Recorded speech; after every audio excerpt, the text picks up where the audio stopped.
If Love and Gogi is wrong, I don't want to be right. What would Socrates say to that? It tickles my fancy. Okay. Okay. Goosies. I don't have hair. Oof. You got Marcos. That's not. Wait. Yeah, That's true. You do got me. Get over here, Marcus. Let me look at you. I don't want it. Tobin and Leroy, ready to deploy. Had to hit it with a little journalism, but that was a decoy. Better have about me, boy. Okay. Leroy and Tobin, hold to the show, man. Still in the stars with the show, and till then his half moon open. Some drug go taste like a snowman. No proof I'm a lie about a motor. No proof. Like I always wanted him, I never hated him, I never traded him. And if I did, I never ever traded him. You know what is a star? Like under the city, the driver's side floor. Gucci get large, so many more. 10 in the more, never a bar. Hey, 10 in the more, 2 to the P. Nothing to you, but it's something to me. Handsome as ever and cute as can be. You can watch us on YouTube with viewing for free. Hey, this one time for the Twitch. This one time for the text. This one time for the phone line. Whole time, what they gonna do next? You know, I just wish you guys would stop the quibbling. Yeah, and I wish the Marlins would score some runs with runners in scoring position, Tommy. But we can't all get what we want. Can't all get what we want here, dude. Welcome on in, everybody. Tobin and Leroy here with you on 560 WQAM. Happy Friday out there, everybody. Leroy, it says you're muted, so I don't know what's going on there. I don't think you're connected, so. Yeah, yeah. There he is. So, somebody didn't unmute me. But I can do myself. So, to the jackass that tried to send picture of a ram and pass it off as a goat, I'm hip to your games. Are you sure? That is a ram. Let me see. Oh, yeah, that's definitely a ram. Right. Don't. Oh, he got some lift on that kid. Hey. Hey. That's getting leverage, dude. It's a leverage game. That ram sunk his hips. Listen, if things don't work out with David Long at linebacker, Fangs, look up this ram, dude. Right. Woo. But wait, my favorite is the guy just kept doing what he was doing. Toughen up, Tommy. You got to get lower than the ram. I think that's what I would do with Tommy, too. I would just say, hey, man, if you took a hit from a ram, you just got to keep on going. No, see. And here's how I'm going to say this is color-coded. These next thoughts. I just tell my kid, stay the hell away from that ram. Right? But no. Not old Tobes. Go pet the ram. Be careful. Yeah, you got to be careful. No, I just tell my kids stay away from the ram because I know what could happen. I remember life lessons on the farm. You know, like when I got stepped on by a horse, I was like, oh, man, I got to be more careful when I feed him. You know, like it hurts. It really, really hurts. But it was a life lesson learned. I look like a farmer? Well, no, I'm just saying if you ever happen to be, I don't know, if Big Spoon wants to go to like Montana and reenact Yellowstone or something like that. Okay. Not happening? Not happening. Intangible. Yeah. Oh, yeah. So, like, yeah, come on, man. I said I'm not that bad when it comes to the animals. I know that's a ram. I'm a ram. Let's get some headlines brought to you by the new Palmetto Ford Truck Super Center. Why buy a truck at a car store? Palmetto Ford. We know trucks. Last night football was back, ladies and gentlemen. I gotta tell you. Footy football. Hey, I noticed one thing with the Browns. And you know what that is? What's that? Regardless of play, regardless of anything, they have gotten away from the tiny quarterback. Oh, yeah? All those quarterbacks. Hey, it was like I couldn't tell if Deshaun Watson was playing or not because they all were strapping. I couldn't hang in that long, dude. I was like, I didn't watch the whole game. I didn't watch. I watched first quarter. Like 16 to nothing. Yeah, they rallied. It was like they came back. They came back down. I saw a little bit of Zach Wilson back in action. I love how everybody's just like, oh man, he is. Here's the thing that's funny about Zach Wilson, right? Everybody, and he is young. Okay, so maybe one day he'll have a great NFL career, right? But it is funny how like they have disguised this epic bust, who they have been rats off a ship on again. What they're trying to disguise is the Jets are rats off a ship on their pick and made a colossal mistake. and they're trying to disguise it as, oh, he's Aaron Rodgers' little brother. Oh boy, look at that mentorship. Let's take it a step further, because when Green Bay drafted the other quarterback, Jordan Love, Aaron Rodgers wasn't talking about tutelage and all that stuff. He was like, "It ain't my job." Well, I thought Ryan Clark. I was watching Jet Up this morning because they love talking about the Jets, and he was like, "Yeah, I know why Aaron Rodgers is nice to Zach Wilson because he's not a threat." Right. I was like, "Spot on, dude." Right, but he wasn't talking like this when he was in Green Bay. No way. No way. That's because he wanted to draft. All of a sudden, Mr. Mentor. Aaron Rodgers, the mentor. He never, you know what? Just like Brett Favre did with him. Yep. He did it with Jordan Love. And now all of a sudden, I bet you after like 2 days, he's like, zero threat. He is, he's calling him little bro on social media. Are we the only ones that see this is fake? It is fraudulence at its best. Right, because he wasn't called Jordan Love, little bro. No. In fact, we don't even know they had conversations. I don't think he ever spoke to Jordan Love. I would imagine he didn't. And now all of a sudden he was his mentor. Oh, it's my job to provide assistance and tutelage to the young guys. Stop. It's okay. All I'm trying to say is don't let this Aaron Rodgers thing distract you and this fake mentorship distract you from the fact that the New York Jets colossally failed with the number 2 overall pick. Just wanted, just let's not forget it. I don't want it to be forgotten because they have Aaron Rodgers now. And all of a sudden he is, as Dade South says, he is now Mr. Miyagi and Zach Wilson is Daniel's son. Wait, so here's the other thing is that, I mean, how many times did Cleveland fail? Oh, dude. I mean, they failed with number 1 picks. I mean, it wasn't the owner getting advice from homeless people to get Johnny Manziel? I don't know. Look, they got Johnny Manziel, that didn't work out, and they followed it up with Baker Mayfield.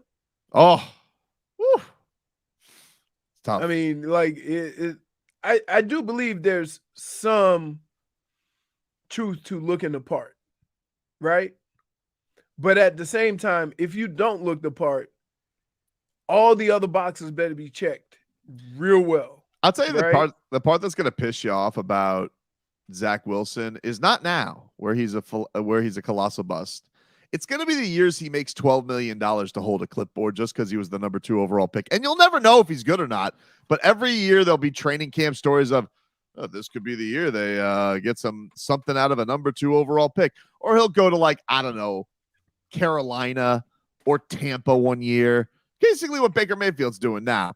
And it's like, oh, let's give this guy $10, $12 million, see what he's got. And then one day we'll be 4 years down the line, 8 years down the line, and Zach Wilson will still be making $7 million a year just to hold a clipboard, just because somebody thought he was worthy of the number 2 overall pick. Right. So basically you're saying the Jets have ruined the league because now we got a guy that's going to float around the league making $7 to $10 million for the rest of his career and never play. Everyone's going to talk themselves into one day. Well, he was, there was talent there, at one point. They tried to do this with Blake Bortles. Was there? I don't know.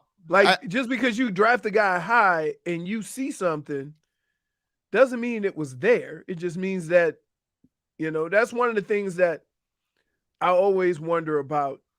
We pick and choose when we want to look at the tape and we want to do the measurables, right? And it changes for each, because if a guy doesn't look the part, they'll come on draft day and say he's a baller. Oh yeah, forget his size, he's a baller. I knew that kid was doomed the minute that Chris Sims started talking about him being better than Trevor Lawrence. I'm like, oh, curtains for that kid. He got no shot. Wasn't Chris Sims in New York? I don't know where he's based. I thought it was based in hell. You also got to be careful.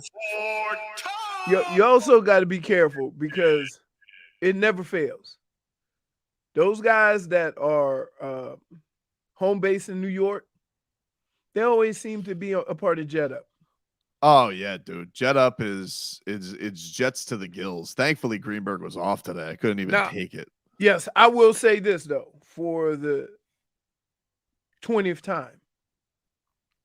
The expectations for the Jets are too high. Simply because you beat all bad teams except for Miami. You beat one playoff team. And a lot of the games weren't even close. So Aaron Rodgers is going to turn all that around. Aaron Rodgers is going to turn your defense around, because just in the first preseason game, just watching the Browns run the football, not even with their, number one guy, they pretty much ran over him, ran the ball pretty good. You think that's a trickle down? You think it oozes through everybody? If they can't stop a nosebleed one place, you won't do it in the real deal? Well, I just think that the easiest thing to show effort and determination is a guy across from you just blocking you and you beating that guy, right? And that's the run game. That's why they say if you can run the football, it says a whole lot more than the amount of yards you get per carry. So at the end of the day, if you got 30 carries, that means you controlled the line of scrimmage enough, regardless of the amount of yards you got. That means you can run it 30 times. You got control of that line of scrimmage in the game. Shmee the Shmolnik says, Leroy went for him. I'm not watching the preseason to breaking down game film. What a fraud. No, that's not true.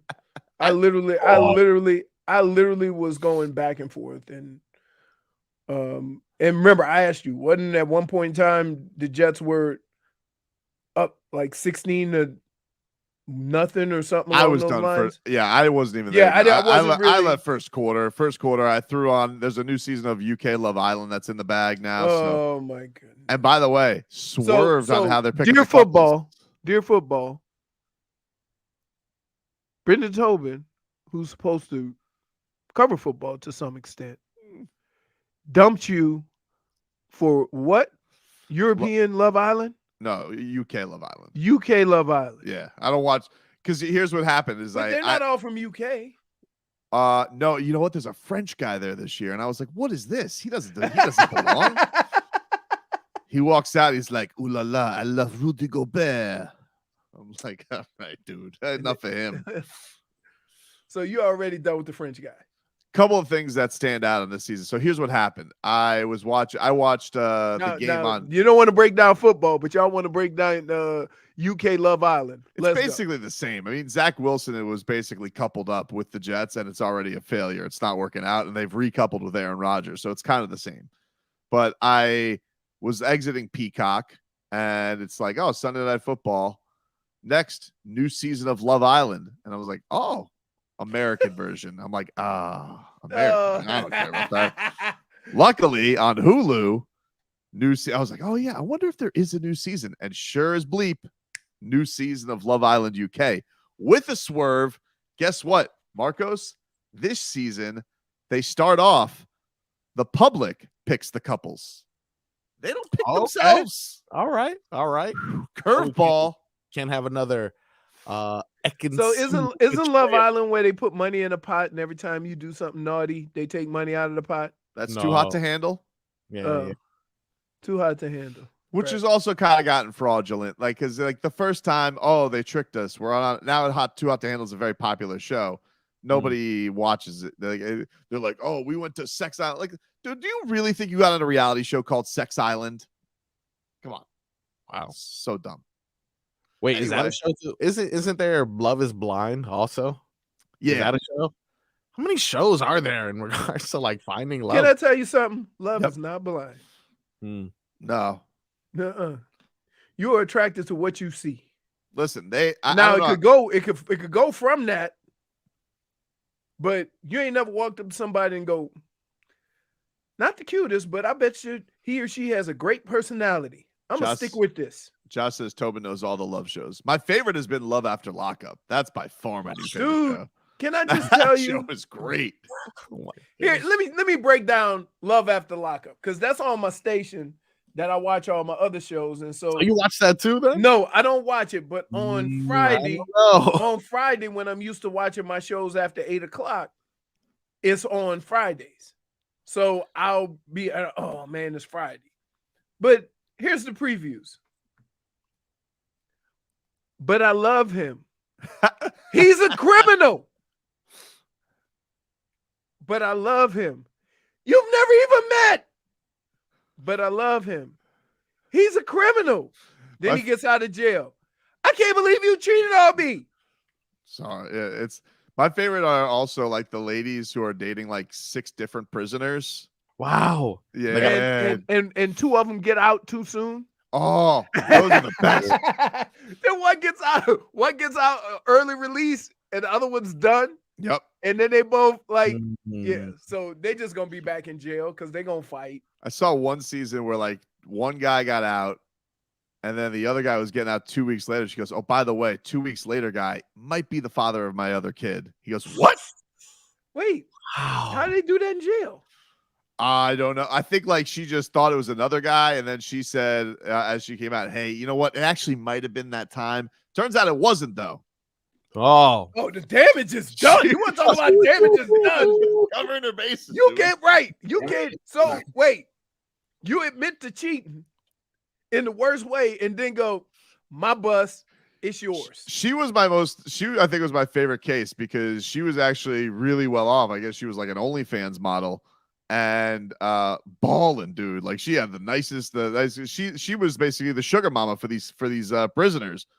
But I was like, what? Why? You seem well off. Why do you want to be with prisoners? She just goes, regular guys are born. Love me some prisoners. I was just like, all right, everybody's got their thing. All right. I guess, but how do you think that's gonna go? No, I mean, I don't know. Not great. I don't know. Right. Or maybe just the way she wanted. Maybe. I don't know if they're still together or not. The one she ended up with the first guy, not the one she thought she had a kid with. Anyway, so who's the kid for? Her XX. Oh yeah, the XX. Was this before? So I don't know if that guy was a prisoner or not. I assume he was. I'm gonna say no. yeah. Maybe he was too boring. All right, we take a quick break. We get in the trenches next. Mike McDaniel on the offensive line, dude. He did it again. Oh, dude. Next. W.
change every day.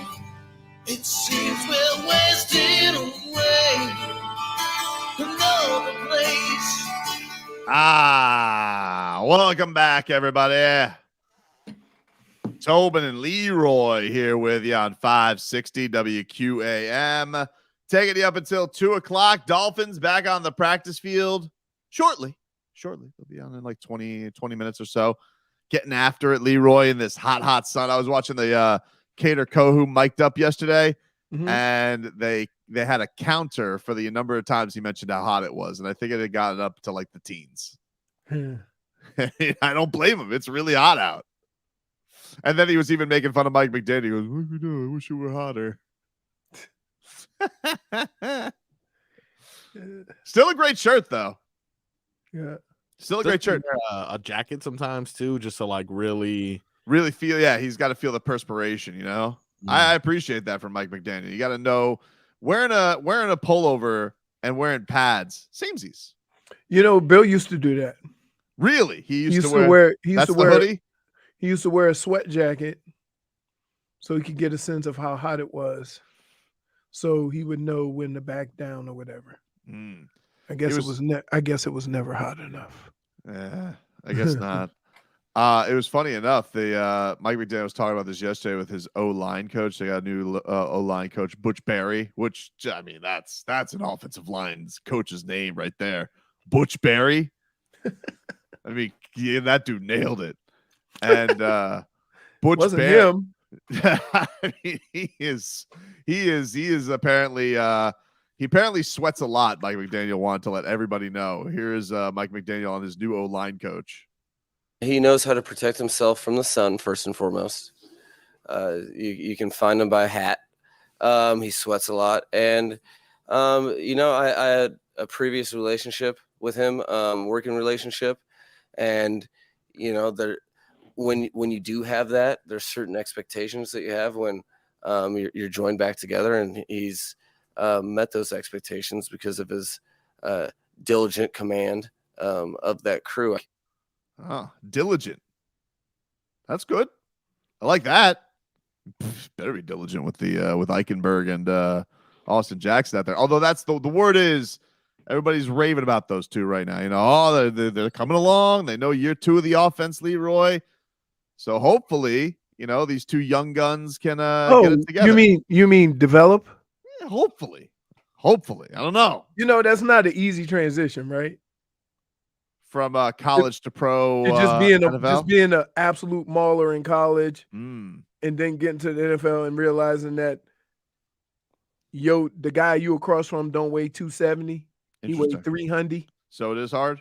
Yeah, it's a hard transition. When do I expect it to not be hard anymore? Because we're getting into what is this? This is year 4 with Austin Jackson. Hasn't he been banged up? He was hurt last year. The year before, the other couple of years he played, not great. Right. I don't know. I would guess for him this would be the make it or break a year. Yeah, I would say too. Like last chance, fancy pants. Like let's get it going. And it's a lot harder to determine. Why are you looking at me like that, Marcos? Is that an expression? I don't think I've heard that one. Yeah, last chance, fancy pants. Yeah, last chance, fancy pants. I'm tired of the nonsense. I'm tired of waiting for you to get it together. Dude, I don't understand how you make so much fun of the old, yet all of your phrases are old as hell. No, that's not true, dude. That's not fancy true. Pants. Yeah, dude. Don't forget who is this current squeeze? Did you ever find out, by the way? Still no, he's very secretive. Very secretive. Well, you weren't so secretive with the last one. This is Mike McDaniel. This is Butch Barry, by the way. If you guys are wondering, the guy who sweats a lot. He does look like a sweater. He look like he's sweating right now. Here's a little bit more on Mick coaching on his new O-line coach, Butch Barry. The thing about O-line coaches, if you have a good one, in which I think we do have, they're typically not satisfied. They're ready to get a sucker punch from the side that they can't see, just because the nature of offensive line in general, you're out-athleted because the best pound-for-pound athletes really are defensive linemen in this game. So You have to be on your P's and Q's. You can't be result based. You have to be process driven. And he's really done a great job. But classic O-line coach form. Don't ask him what type of job he's doing, because he'll grumble and you need to be better today, which is what ultimately I think players really yearn for. Can I ask you a question? It's amazing. This is a whole new level, because he threw in P's and Q's talking about the offensive line. I was just waiting for cross the T's and dot the I's. Right? That's the whole thing that was left.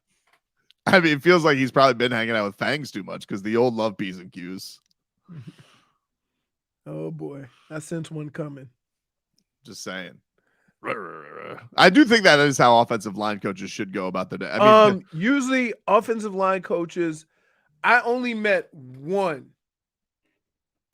offensive line coach that was really quiet and laid back, but was really good.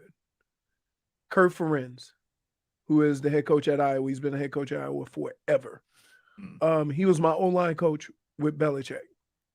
And he was like, O-line, he have conversations. Hey, here's what we need to do, blah, blah, blah. He didn't really raise his voice. You never really hear him yell or scream or anything like that. But he was awesome. Not because of that. He was just really good at his job. As far as explaining and getting us to understand what they're trying to do and what have you. That's what he would do. He says, hey, on this play right here, Leroy, come here. He said, on this play right here, this is what we're trying to do. Okay. And I would say, listen, I get what you're trying to do, but when you try to do something, in effect, you're trying to tell me where to run, just put a hat on the hat. It's my job to figure out the rest. Right. So I know what you're trying to do, but as long as there's a hat on the hat, I got to find a way through there. And he was like, okay. So then we would say, hey, if he tries to jump across your face, because he reads the play going out, just take him way over there, and the running back will adjust. Should be the so just go back and forth. Should be now, I had some crazy ones, because guess who was offensive line coach? Who? Mike Tice in Minnesota. He seems like a good time. Well, you got to think a coach that wears the uniform to practice one day, right? He got a little bit of that in him. He got a little bit of that in Detroit right now. Same type of guy. Shmi the Schmoller says, didn't that dude Butch Barry coach that awful Canes O-line? He did, but it's tough to distinguish, because I feel like we've been talking about awful Canes O-line play for a very long time. In fairness to Butch. He was a coach with the Canes? Multiple years. Wow. Multiple years. It's funny how when you had those great offensive linemen and Ron Berg and all those guys, that the offensive line coach was great. Yeah. Right? And then when you didn't have good players, the offensive line coach sucked. They had a real respect for Kehoe. They loved Art Kehoe, who also kind of looks like Butch Barry, like loud, bald, intense, offensive line coach. I better. Yeah. Look, it's kind of like Mike McDaniel says. You almost have to be intense, because one thing Mike said was right. Pound for pound, the best athletes are on the D-line. I mean, you look at Christian Wilkins, you look at Chubb, you look at Jalen Phillips. For their size and what they're able to do athletically, it's pretty amazing. And now you look on the offensive side of the ball. If that guy had that athletic ability, he'd be on the defensive line, right? It's funny that in that case, pound for pound is meant in reverse, because normally pound for pound is a fighting thing for like pound little for pound. That is the way to make the little guys feel like heavyweights. Right. And now it's pound for pound. The fat guy is pretty good, even though they're not really that fat. Dude, I've seen some of the most incredible athletic things. Now I will say this. That's not always true, because my left guard in Minnesota, who's a Hall of Famer, Randall McDaniel, he was a tight end in college. So imagine that. So he was really fast. I think when he carried the combine, he ran 4.6. So, You're talking about a left guard, but he only weighed 260 pounds. Man. Take a quick break. Back and forth to this. Obviously on.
All right, stop what you're doing, because I'm about to ruin the image and the style that you use. Welcome back, everybody. Tobin and Leroy here with you on a Friday. It's a Vice Shirt Friday.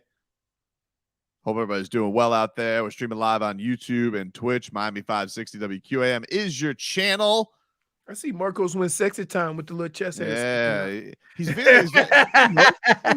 Glue a little something on there. He's feeling very sexy as a father. He's got his, his dad persona is now on. I'm almost 30, guys. Almost 30. I got to grow up eventually. I understand. Not now, but I'm working on it. Yeah, you'll get there. You'll get there. One day you will stop drinking juice boxes and apple juice from the machine. No, I'll just do it better. I'll be like, oh, this is for my son, and then I'll just, take it from him. Let me tell you something. Underrated thing to steal your kids' snacks. Yeah, love it. That's what I'm looking forward to. My kids now create resistance. Yeah, I can't. Like, hey, can I get a piece? No. Yeah. Like, what? I still got to do like negotiations, especially with my daughter, to be like, you have to eat that much if you really want dessert. Because she'll this is the amazing thing about her is like, you could try and have her eat a cheeseburger and it's like, I can't do it.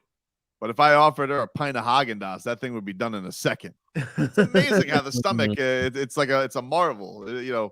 Scientists really are crazy. How does she do that? She can eat loads of ice cream, but doesn't seem to be able to eat a cheeseburger. Very interesting. I mean, cheeseburger is like a go-to thing too. I know, and I make good cheeseburgers, dude. Oh, the old Tobes can cook a burger. Do I have to go to the kiosk to order it? Of course, of course. All right, so we're talking a little bit about this Dolphins. If you had to guess, Leroy, all right, for the first round picks, Austin Jackson, Noah Igbenogany, and I think Austin Jackson shocked a lot of people yesterday that he is yet to turn 24. He turns 24 next week. All right. So he is also very young, very young. If you had to guess there was going to be a success story out of these first round picks, who's more likely to do it? Like, do you think it's Austin Jackson or do you think it is Noah Igbenogany? I would say it's Austin Jackson because you work really close with 4 other guys. And so his progression doesn't necessarily put him on an island. You see what I'm saying? Whereas Noah, there's probably a few things he has to pick up on. I don't know what his progression is, but the other thing is that if you that dude, the other team picking on you. You see what I mean? So, like they go, Noah Igbenogany's on the left. We're gonna run our pattern on that side, and you just adjust and go to that side. So it's easier to hide on an offensive line if you have 4 other guys who, can pick up the slack. But it's much harder on defense, especially at cornerback, when they could pretty much take and isolate you. And I mean, but in fairness to Noah, he has won him a game. I can't say Austin Jackson's won the Dolphins a game. Well, when have you ever said an offensive lineman won a game? Well, almost Robert Hunt if he was allowed to do that thing that he tried to do. Mauler, dude.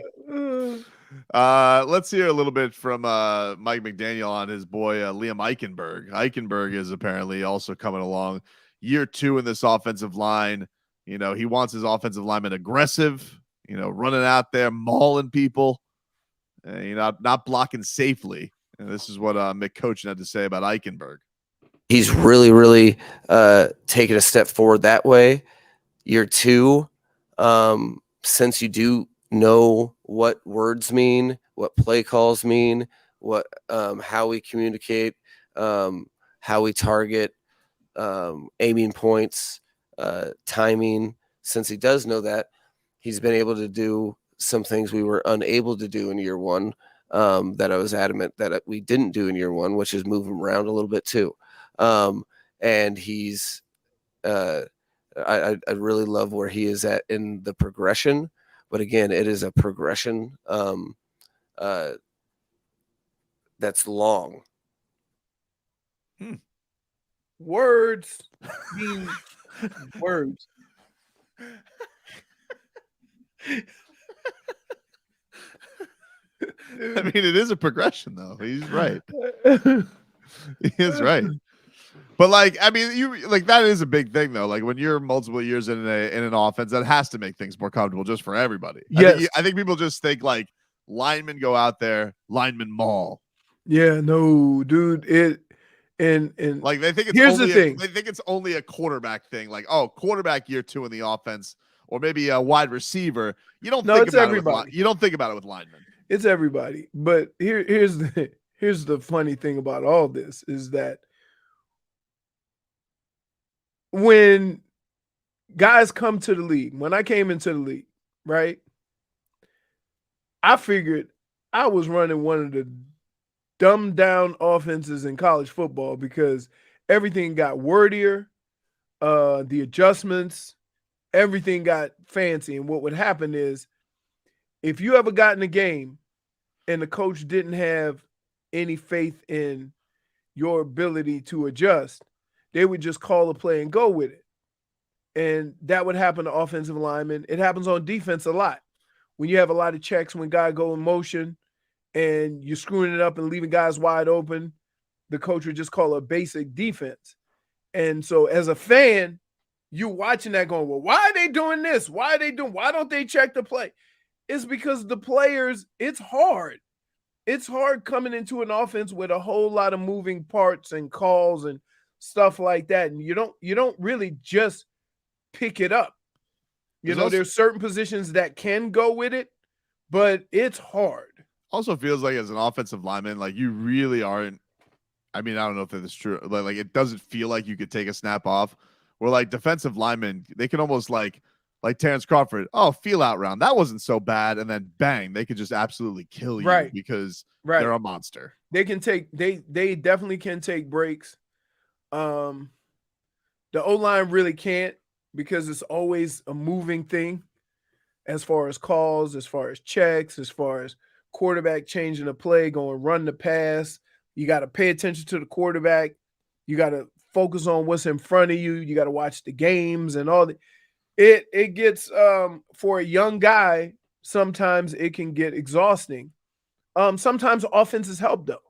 Sometimes the offenses that you play in are pretty simplified in that how you check and progress through calls and stuff like that are very simple based on who you have. Like I've had plays where, in Minnesota, where if there was any doubt of a blitz, the center would raise his hand, right? And we would just slide protect. Right? And that's it. So there were ways to kind of accommodate everybody. But it's not as easy as, and then the thing is, when you don't know what to do, it comes across as bad athlete because you're looking and you're wondering what to do. And you'll hear coaches say, do something, even if it's the wrong thing, just don't stand there. So don't try and don't just try and play it safe. Like it's just just don't not make a mistake. Dude, and that's when you make your most mistakes. I remember one time this was my first year in Minnesota, and they made a call and everybody started hyperventilating. And I'm standing back there, it's like, I know some stuff is going down, but I have no idea. What do I do? And you got about 10 seconds to decide. So that's when I start yelling, Brad, which way? Brad. And this is, keep in mind, this was in Oakland at the time. And it was packed. Sunday Night Football. So man, I'm trying to yell. Those crazy fans. Yeah, I'm like, Brad. Because I'm trying not to let everybody know I don't know what I'm doing. Right? And we work through it. So there's a lot of that. The thing that I just look at it like, I want Austin Jackson to work out more. And it's kind of so because it's like, I just don't want Tua to get killed. That's like the thing neither does the Dolphins. Like the thing with Noah is like, all right, if Noah screws up, touchdown. If Austin Jackson screws up, it could end up with broken ribs again. I don't want that to happen. I really it is vital that they do everything they can to protect him. I'm not even just talking about the concussion thing. I don't want him to get epinescent again. This is one of the cool things about having a lot of guys on the same path, right? So Tua's learned how to play quarterback. Eichenberg's learning how to play offensive line, Austin Jackson. If everybody picks it up together, then you're going to have, some continuity on the offense that a lot of people don't have because they're constantly bringing guys in and out. So you hope it works so that these young players can grow together, right? And kind of create that rapport that good offenses have. So you want it to work simply because of where they all are in their career. So we'll see. It's not, like I said, it's not as easy as people make it, because guess what? Mm-hmm. Sometimes you make a mistake. When the ball snap, you look the wrong way. That's it. Because I've had times where I have inside to outside, right? And I know the outside guy in because I can see them moving in the secondary to kind of back him up. I know that guy's coming. So now I'm looking at him, and then the linebacker blitzes in the A gap. So, I've had times where I had to scramble because I was looking in the wrong place because it's inside to outside. And those things happen all the time. It's not that you don't know who to block, is that there's so many moving things and shifts and jumps, and that's what the defense tries to do. Hey, if we can get you looking over here, we can sneak this cornerback on the backside and have him come hit the quarterback, and nobody's paying attention. And then, of course, even if it goes well, according to Mike McDaniel, Butch Barry is going to be grumbling. Grumble and you need to be better today. Yeah. Listen, never satisfied. Never satisfied, old Butch. I like that. He going to have to start using the phrase, Mike McDaniel's phrase, that a boy. That a boy. That a boy. That a boy. So it while we watch these games and we want to put blame on this person or that person, it's a lot going on. And for a young guy, it seems like it's more than it is. So sometimes, as you get further on in your career, when they say everything slows down, kind of that's a warranted thing. Like, you start looking, you go on the field and you start looking, and you can get a feel for everything. You know where to look, you know what the possibilities are, and you can just go out and play. Whereas before, you're thinking about it, and you're looking around, you don't know what's going on, and then boom, you get beat. Vinny says that's why Stephen A. Smith hates Mike McDaniel. And I'm like, well, I thought that's why he did hate Mike McDaniel, because he just rambles. That's not why. But because he starts off, he goes, the way this man speaks bothers me. And I was like, oh man, another one who's just tired of his rambling. But it just went in a completely different direction. Right. He was talking about the two concussions, which, like, we have to stop. All right. Let me explain to you real quick how this works. Guy gets hurt. The coach goes to the training staff, asks the training staff how he's doing. Then he comes to you and asks you how you're doing. Okay? But first and foremost, he's with the training staff and the doctor having a conversation with them. Keep in mind, the game's still going on. So he's also got other responsibilities. So this is all like quick conversations. For people to just say it's on Mike McDaniel, he's only taking advice from the professionals. Yeah, there's a lot of stuff going on. Right. There's a lot of people he's got to check on. Right. We'll take a quick break. Hour two coming up next.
Tua. It's our Tua.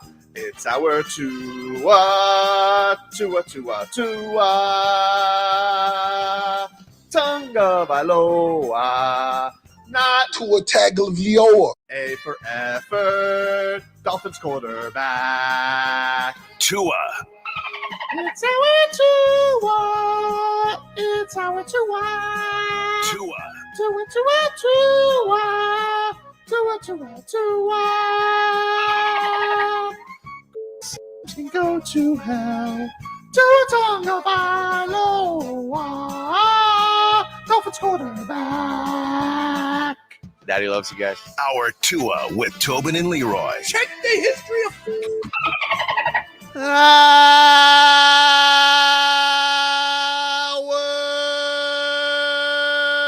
Two of the program, ladies and gentlemen. Tobin and Leroy here with you on 560 WQAM. Taking you up until 2 o'clock here on the program. Marcos wearing his Vice shirt today. JFig, I don't know what she's wearing yet. She's in the mystery dungeon with Scooby, probably cooking up a Vice shirt. I don't know. Has she ever worn a Vice shirt? She's tried. She's down. JFig's not Vice. We know she's goth. You know, she needs to. I wonder. I was curious about this because I saw that Taylor Swift is coming to Miami for a few days. I was wondering if she's popping back in for another go at T Swift. Yeah. So yesterday during the show, when that news broke, I witnessed her come to this side of the studio and get in line to get in line. If I'm not, What does that mean? I don't know. There's this thing where you have to register to wait in line. Yeah. You have to register. Okay, so Yeah. Taylor Swift is gone from the spot where you're not buying tickets online. You have to go old school to go buy the tickets in person. No, I apologize. There's a like a line, like a digital line. Yes. But you have to register to be able to be accepted into the line in order to wait to purchase these overly expensive tickets. Because my daughter was trying to like hint, get me Taylor Swift tickets, and I'm like, okay, well, and I was like, dude, I am not waiting or figuring out how to get Taylor Swift tickets. I don't know what to tell you, but she was telling me that like one of her friends like waited in line and got her shoes stolen, and immediately I thought to myself, people are still waiting in line for tickets. Like that's a thing. That's what you thought. You didn't think about the stolen shoes. I mean, yeah, the stolen shoes. She was saying like she was fine because she got the Taylor Swift tickets, but I just was like, do people still do that where they go to the box office and buy tickets? Well, I mean, on Christmas, people wait outside for the 2 Xboxes that are available. True. Yeah, that's true. And they don't ever tell you we only got 2 of them. I just figure that all of the I just thought all tickets are digital now, you know? You know, that brings up a point though. I am purchasing a plane ticket soon, and I looked at the price online, and I know that if I go in person that it's cheaper, and I know if it's not Tuesdays, dude, it's not cheaper. I'm going Tuesday. You know why? Yeah, because the airport charges a service fee. I feel like online they have fees that I'm like, I don't even know what this is. I don't even know what you don't have, but it's included in the ticket. So when you go to the airline, because I had this happen with bags and stuff like that.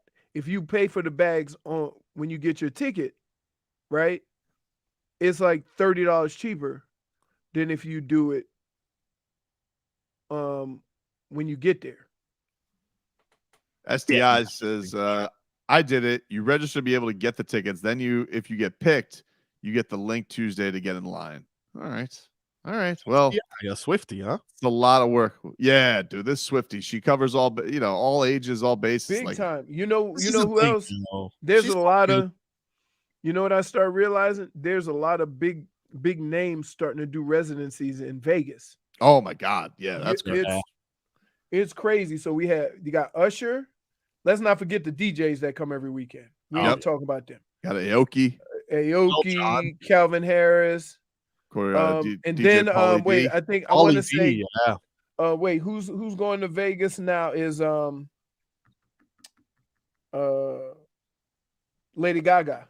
I think she's going to wow. It's either Lady Gaga or I can't. Somebody else is going to to Vegas for like a week.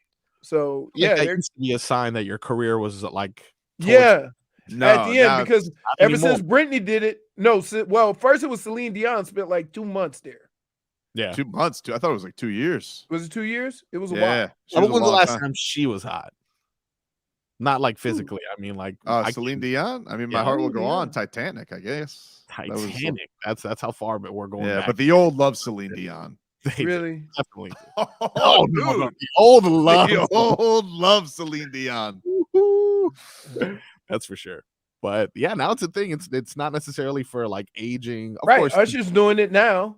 But like, so like this Taylor Swift just did that because I feel like that's a quick. Isn't she coming in October to Miami, or is it October? She added dates. She added dates because that feels like a quick. I felt like the last time it was like, oh, you have a year and a half advance on Taylor Swift coming to Miami, and that was just like, this is for 2024. What you're looking at? It's not. So it's not this October. No. So what she's gonna do from what JFig October 2024. A year. I thought that felt quick. Yeah. And what she's gonna do though, apparently, is she has a few more dates, and then she's gonna do a small break, and then do Europe, and then do a year break or something like that, and then do the shows again. And it's the same tour, dude. I don't even know if my kid's gonna like Taylor Swift in a year. That's true. Hey. You know, what if she's like, what if she's like into Karol G? You know, I don't know. Ooh, that concert's coming soon, by the way. That's in August. So you is it? Yeah. I was trying to explain to her. I was like, because she's like, I'm like, you want to listen to Taylor Swift? We were driving cheerleading yesterday. She goes, nah, I want to listen to country. I'm like, you realize Taylor Swift started off country, like that was her thing. Right. I told her back. I was like, yeah, well, I remember going to Chili Cook-Off. I was serving. We were working the beer truck, the fraternity, of course. And Taylor Swift, that was like one of her, before she was coming up when she was doing her song, Tim McGraw. But she was like 16 back then. Yeah.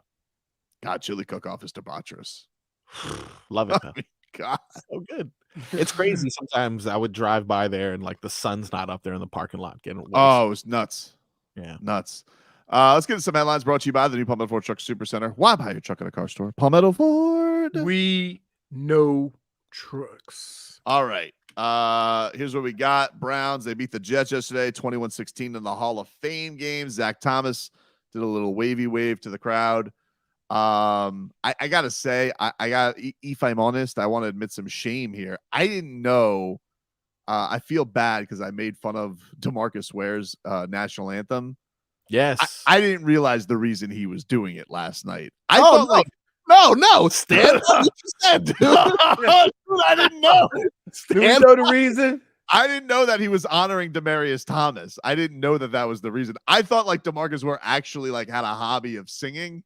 Yeah. And so they're like, oh, DeMarcus Ware, you're terrifying. Of course we'll let you sing the national anthem. And people were saying DeMarcus Ware is a little pitchy yesterday. Fergie's off the hook. I mean, that was some of the rounds. I didn't realize he was honoring his late friend who he always stood by to do the national anthem with. They didn't say that. I was like, whoa, that's pretty cool by DeMarcus Ware, because that's a very vulnerable place to be. Yep. I thought like he was just like because some athletes after their careers are over, they got out their hobbies. I thought that he I was expecting can I just say this up there and have this soulful voice. And national anthem is not a hobby. I mean, it's a hard song too. Yeah, my favorite part is everyone's crying and Tobin's like a little pitchy.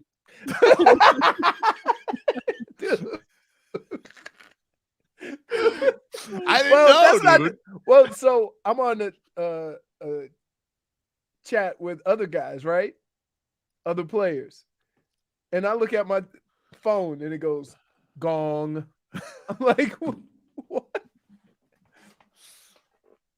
So see, the backstory makes you feel bad for doing.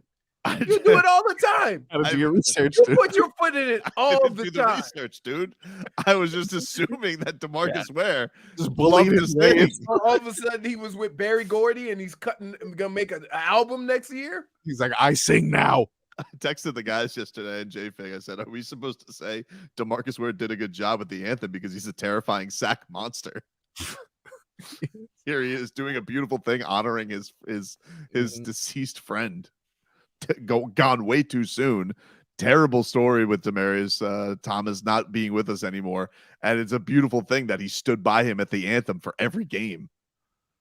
So what I would like to say is DeMarcus Ware, great job last night, dude. Great job, dude. Great job. Really good job. Great job. Way to hold it. And once again, Tobin steps in it.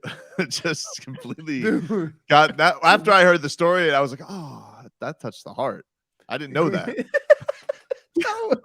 It's kind of hard to get you a cold heart after you to just trash the guy. You can't all of a sudden have, oh, that touched my heart. No, we're too late. Another thing that I didn't realize. I didn't know either, but I didn't go at it like you. I just figured it was like it was just it had you know what you had to think? There has to be a reason why this man is singing the national anthem. But I know, but I thought that it was just because DeMarcus Ware, that he sings. That's his hobby, and I was like, whoa. You did not do the research? I didn't do the research. I didn't know he was doing a beautiful thing for his friend. So anyway, also Dolphins back on the practice field today. Appears Eric Ezukama is not practicing. He's doing some side work. He got banged up in practice this week. We also that's camp. That's camp. He also looks like Jalen Ramsey, Leroy, not with crutches today on the practice field. Hold on. He's an alien. Hold on. No. Hold on. It used to be with knee injuries, they wanted you off of it for X amount of time, right? To kind of get the healing. But what happened is your leg would atrophy and it would actually take longer to come back to get back to yourself. Oof. Now, if you notice with any knee surgery, right, they want you walking and putting weight on it as soon as possible. So he may have a brace, but they want him putting weight on that so his leg doesn't atrophy.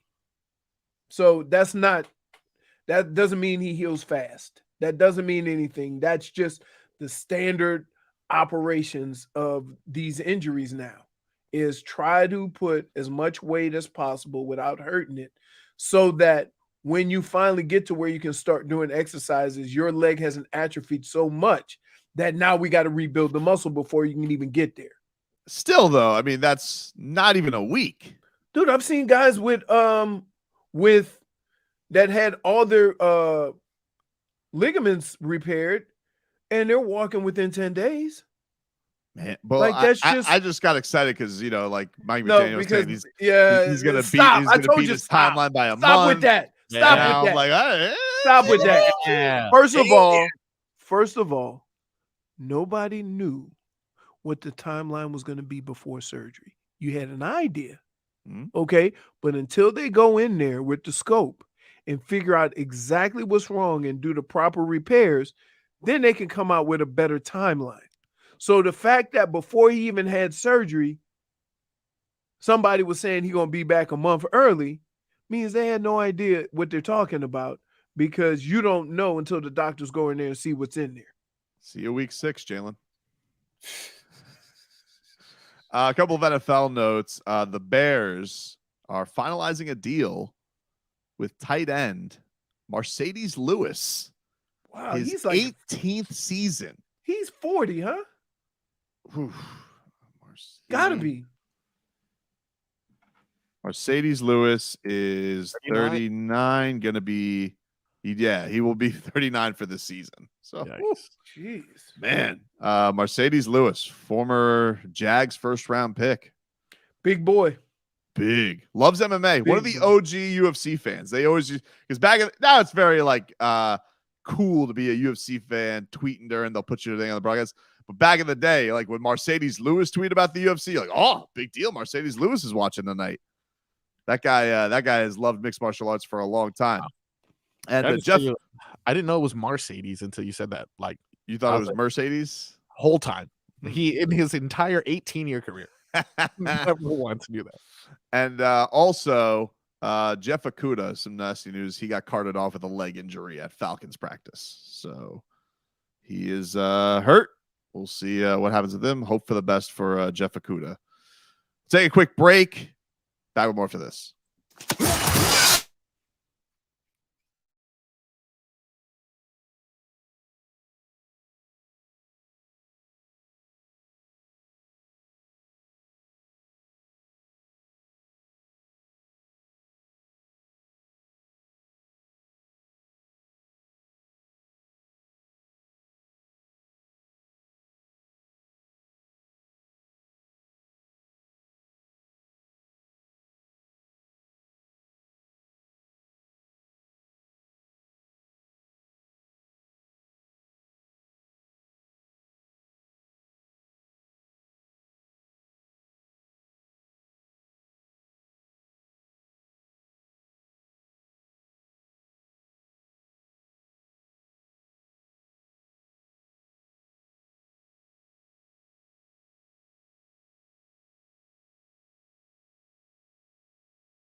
All right, welcome back.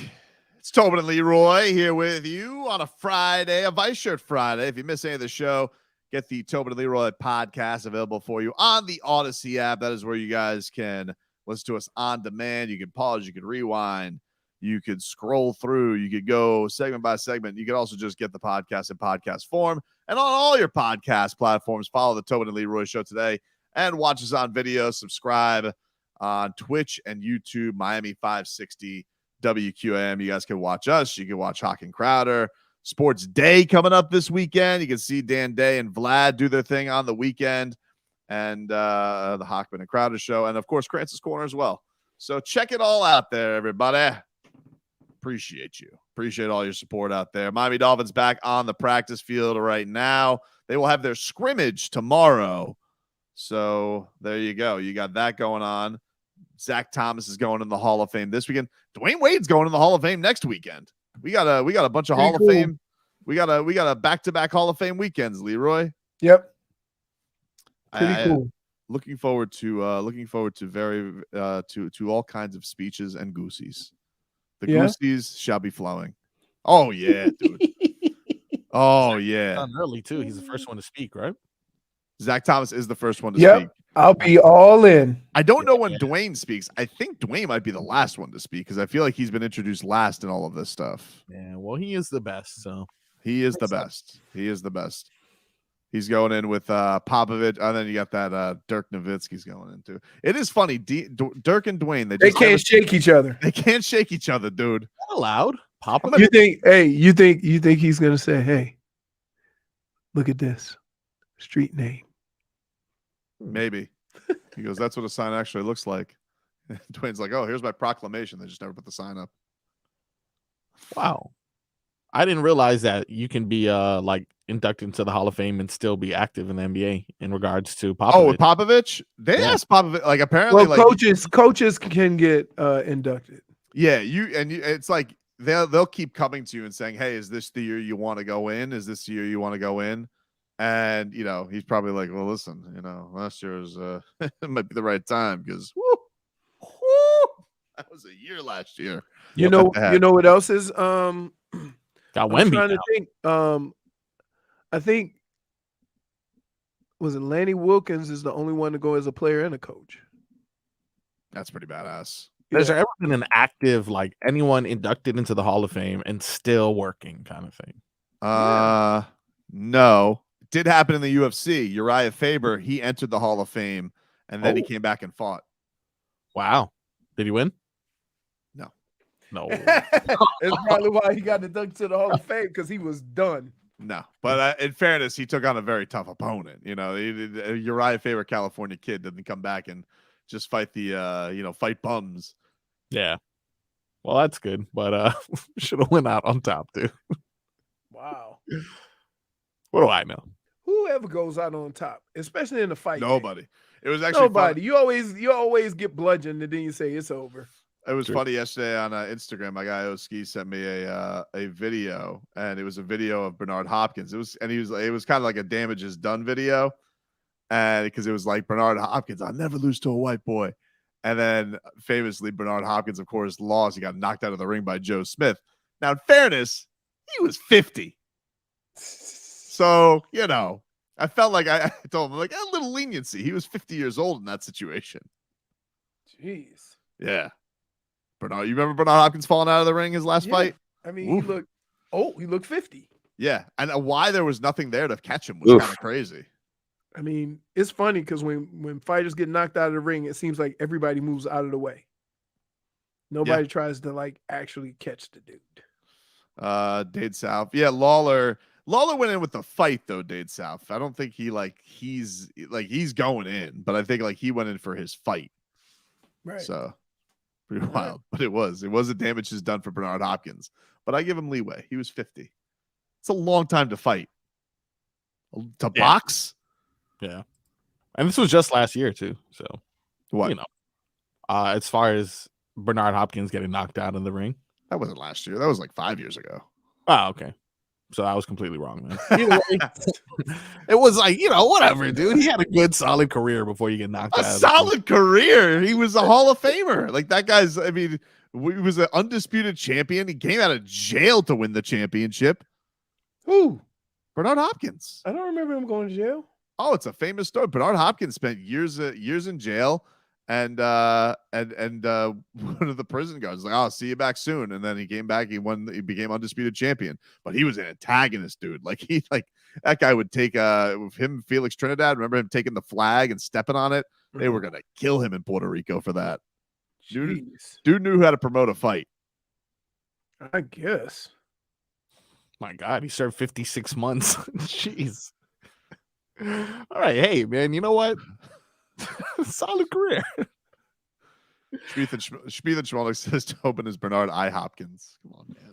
Come on, dude. Point. Don't even get to rest. Speaking of a guy who probably feels like he's in jail right now, Shohei Ohtani. He hit his 40th home run of the season, but did you see how they lost yesterday? Oh my goodness, what are we doing? Grand slam in the 9th. What?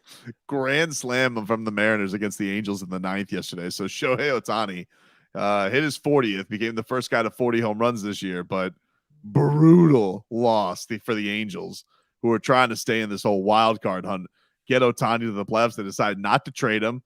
We're going all in. We got Ohtani, and not great. Didn't go swell for them yesterday. And is he getting to the point where he's like, I got to get the hell out of here? I mean, I'm sure he's thinking about it, dude. He's 40 home runs, 10 wins, and we can't. 40 home runs. His hand is cramping now. He couldn't finish pitching yesterday because he's tired of carrying those guys. It's rough, dude. It's rough. And I think there's something about like when you go all in as a team right after the deadline, but then things go really badly. Is this something a little extra deflating for it? Like the Marlins, like, oh, we're going all in. 3 out of 4 losses to the Phillies. All right. Need me a bounce back. Because when you go all in, you want like the initial results to be like, oh, this is gonna go great. Right. And Marlins, listen, it's a tough. I know the Marlins are going into really they've had a tough schedule, and it doesn't really get a lot easier because they got the Rangers tonight, who are leading the AL West, got 63 wins on the year. They got the Astros coming up. Yankees are in last place, but they're not terrible. So, all I'm saying is I'm very scared every time David Robinson takes the mound. As you should be. Because he's been Meatball City since he's been on the Marlins. Pretty much. Boom, boom. It's like he walks in there, serves him a couple of meatballs, and AJ Puck just goes, welcome, brother. Welcome. The Meatball Motorcycle Gang. How did Yuri do in Pensacola? Better than Dave Robertson did. Man, apparently they're saying the word is Craig Mish, I think, was reporting that Yuri may be back for the Yankees series. So they had enough of this. Oh, all of a sudden so did they want to give him a month off while keeping him active? I don't know. All of a sudden that arm seems like it's you haven't been doing so hot with this bulb. Yuri, you good? I've been good. Oh, okay. Now I feel like, why'd they even wait this long? So glad we gave him 5 starts off. Yeah, rough. Maybe they were trying to get to a number, and that's one way of doing it. Yeah, great. Way to hit your magic number, like you guys know. I always wonder if that's what you're trying to do. Why wouldn't you start him in the bullpen, and then when we get to like where he's going to have, enough innings from starting, then you move him into the starting lineup? Is it hard to go back and forth? Because I know a lot of pitchers that start off, they end up being the long relief guy, and then they end up being starters. Yeah, most of the time that's like if you're not good enough to get through it or you don't have that repertoire or whatnot, like they'll put you into the bullpen. But as SDI points out, can Yuri hit? That's a problem. You can't bring. Well, I mean, they can't drive in any damn runs. I mean, they've had how many guys do they have on base this damn weekend? And they can drive anybody in. Goodness, dude! Oh, it's a bases full of fish. Ground out. Yep. and it's always like the lamest ground out. Dude. It's not even like a hard line drive or, guy makes a great play. It's like just standard fungo bat bouncer to shortstop. Little dribbler. Yep. We'll take a quick break. We try and Tickle Leroy's Fancy next. WQAM broadcasting live from the Ed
fancy. You already know I'm in the fast lane. From LA to Tokyo, I'm so fancy.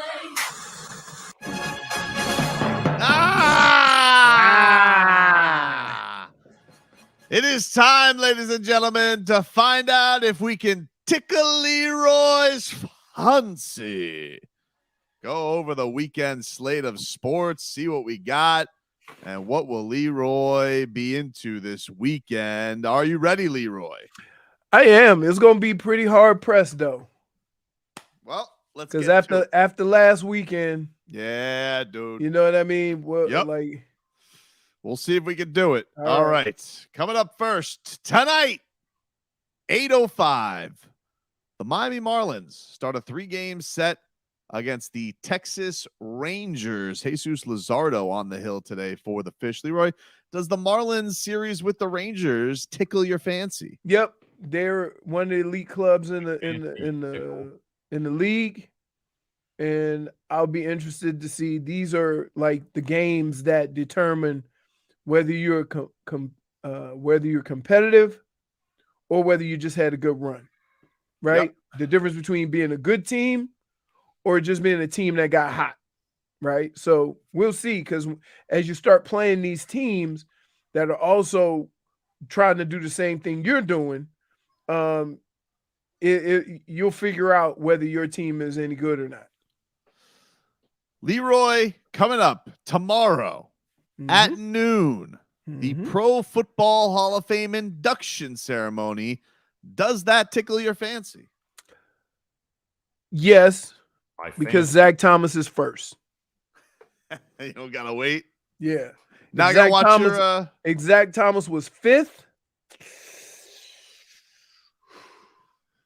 Not gonna watch your not gonna hold out for your fellow Brown, Joe Thomas. I mean, I might peruse, but not sticking around. He's last. I think he's going last. Right. Because he's local. All right. Then on Saturday, Leroy, little UFC in Nashville. Corey Sandhagen, he's facing Rob Font, a big-time matchup at 135 pounds, bantamweight, potentially a #1 contender fight for Corey Sandhagen, a couple weeks out from the championship. Is it tickle your fancy? Nope. Why? Why? Yeah. Fancy, not tickled. 135 pounds. 2 guys who I've heard of, but not, like it, blame Bud, right? When you see a fight like that, it kind of, in comparison to anything else, is going to be less of a, Now, I will say this. The thing you love about MMA or UFC is this. No matter what 2 people are fighting, something incredible can happen. Right. And so it doesn't matter where they're ranked, what they're fighting for. Everybody could get kicked in the side of the head. My fancy's tickled. Corey Sandhagen, he's a man of a flying knee, a wheel kick.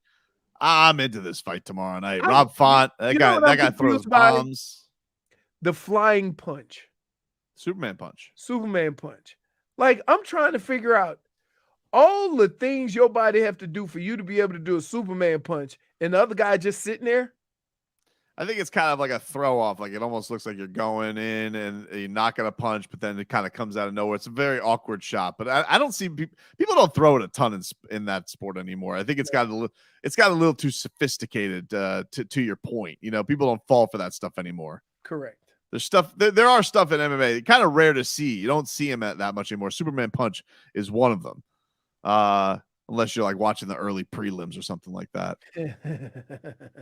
Also in the fight game, I put that in air quotes, fight game, tomorrow night on pay-per-view, Jake Paul versus Nate Diaz. Tickle your fancy?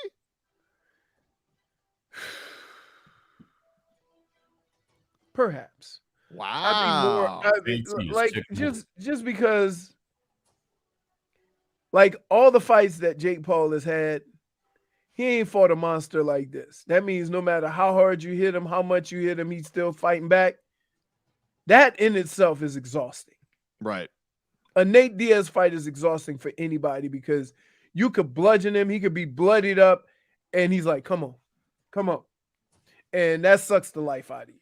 Feels right for ref shenanigans, though, because, like, if he does bleed because he does bleed, you know, and Jake gets one shot, and then the ref's going to wave it off and give Jake the fight, you know, something like that. He's also looking to bounce back off his loss to Love Island boy. Have you been watching, I guess they're not, I don't know what kind of coverage they have nonetheless, but there was a sit down recently where Nate Diaz like just walked out of it. Yeah, that's a typical Nate Diaz. If Nate Diaz doesn't want to sit there for media anymore, he just doesn't.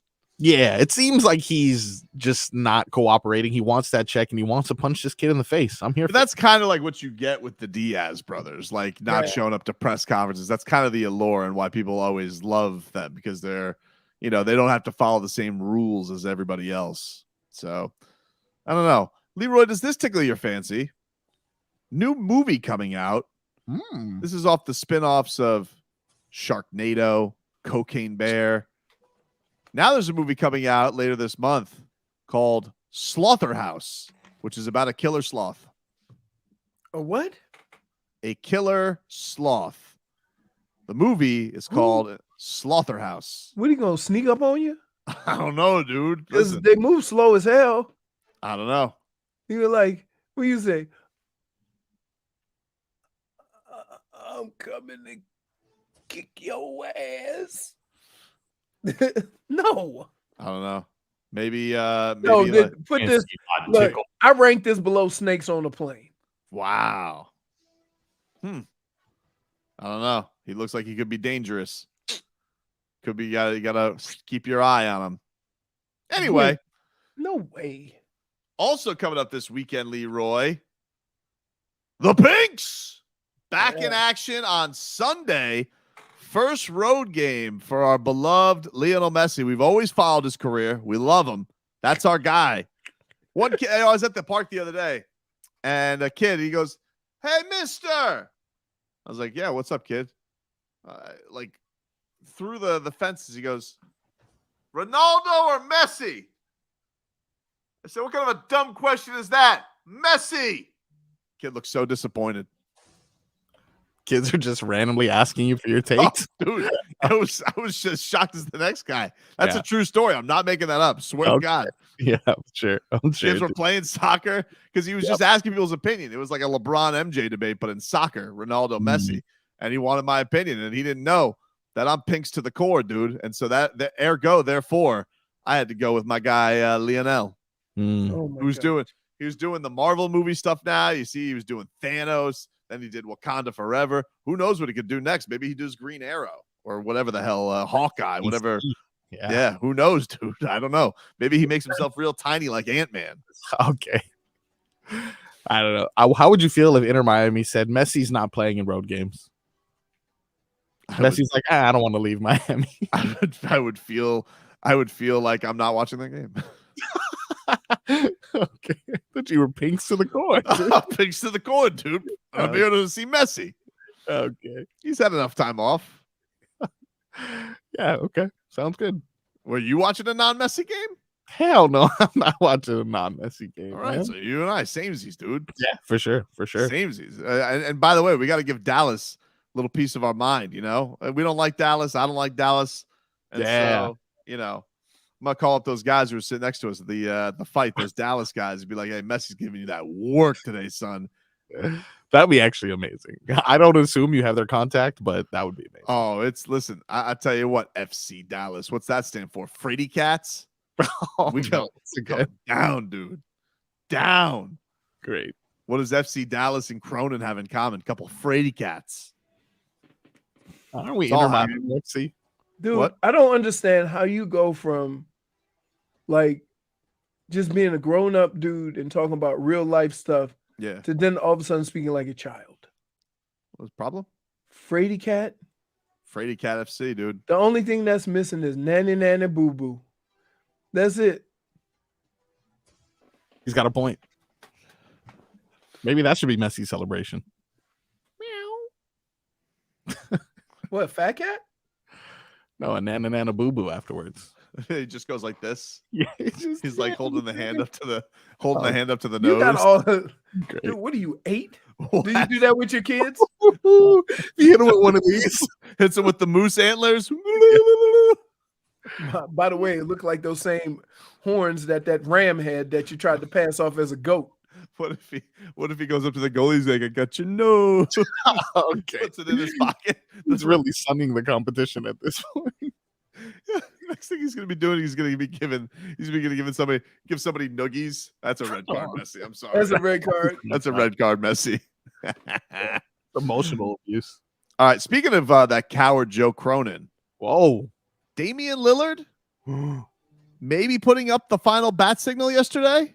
We discussed next. Could be something, could be nothing. 1, 2, 3.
Why would they do that?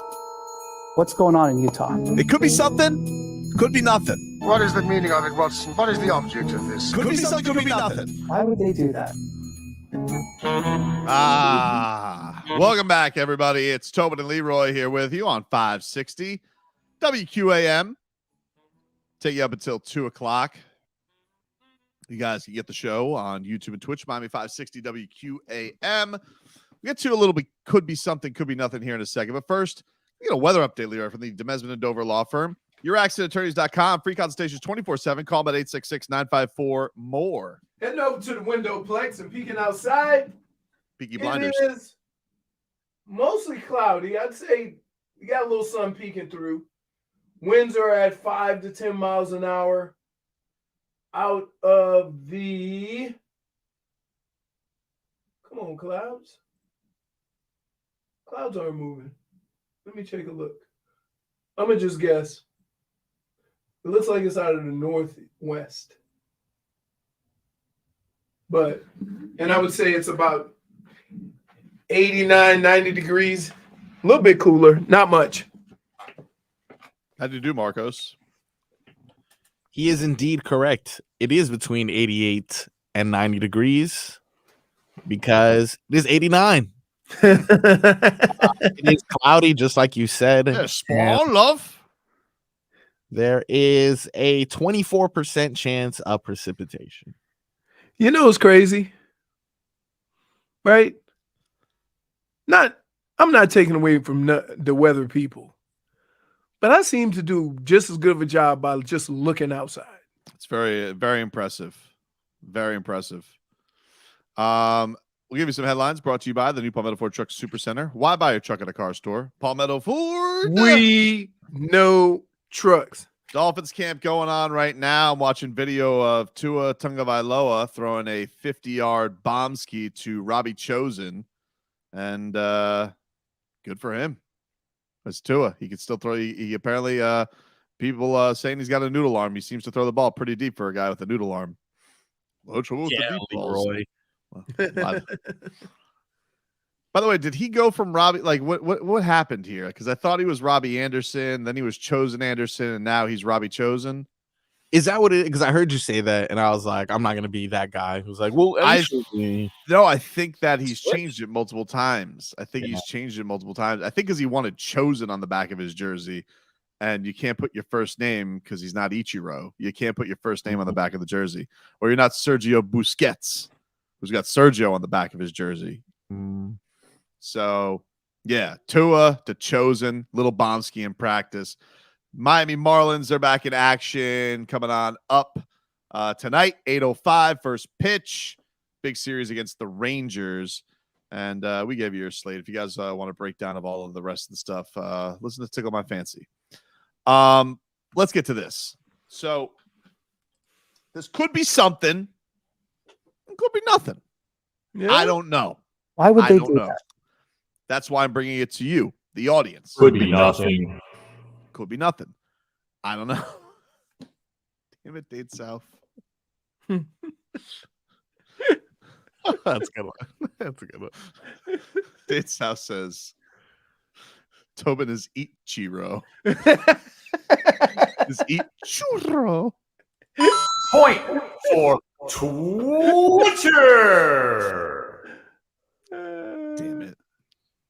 Guys, the guy is hot. The guy, he don't miss. He don't miss. Anyway, this could be something. It could be nothing. Now, a little quiet time right now in Heatland. You know, Kyle Lowry, he's training in Las Vegas. Also in Las Vegas, Eric Spoelstra. He is there with the Team USA. He's assistant coach. He's assistant coach to Steve Kerr. Which, by the way, I mean, like, it's supposed to be the head coach. It just whatever. I mean, it's kind of like eventually won't Spo do that job too? Maybe eventually. Should have it now. Anyway, neither here nor there. I'm not gonna quibble over it. So Spo's in Vegas. He's getting ready for the team to play a little World Cup action. They gonna play Jovic. That'll be interesting, especially if he trades him.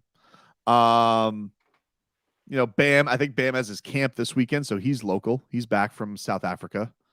He was doing basketball without borders. That was cool. He was coaching up and traveling abroad. Jimmy Butler's been kind of quiet on social media lately. Yeah. Haven't heard much from Jimmy. Jimmy's usually on the gram all over the place. I believe Tyler has his basketball camp going on right now. Looks in phenomenal shape. But we're still all, of course, waiting for the resolution of Damian Lillard. And yesterday, say near midnight, Damian Lillard tweeted out the following.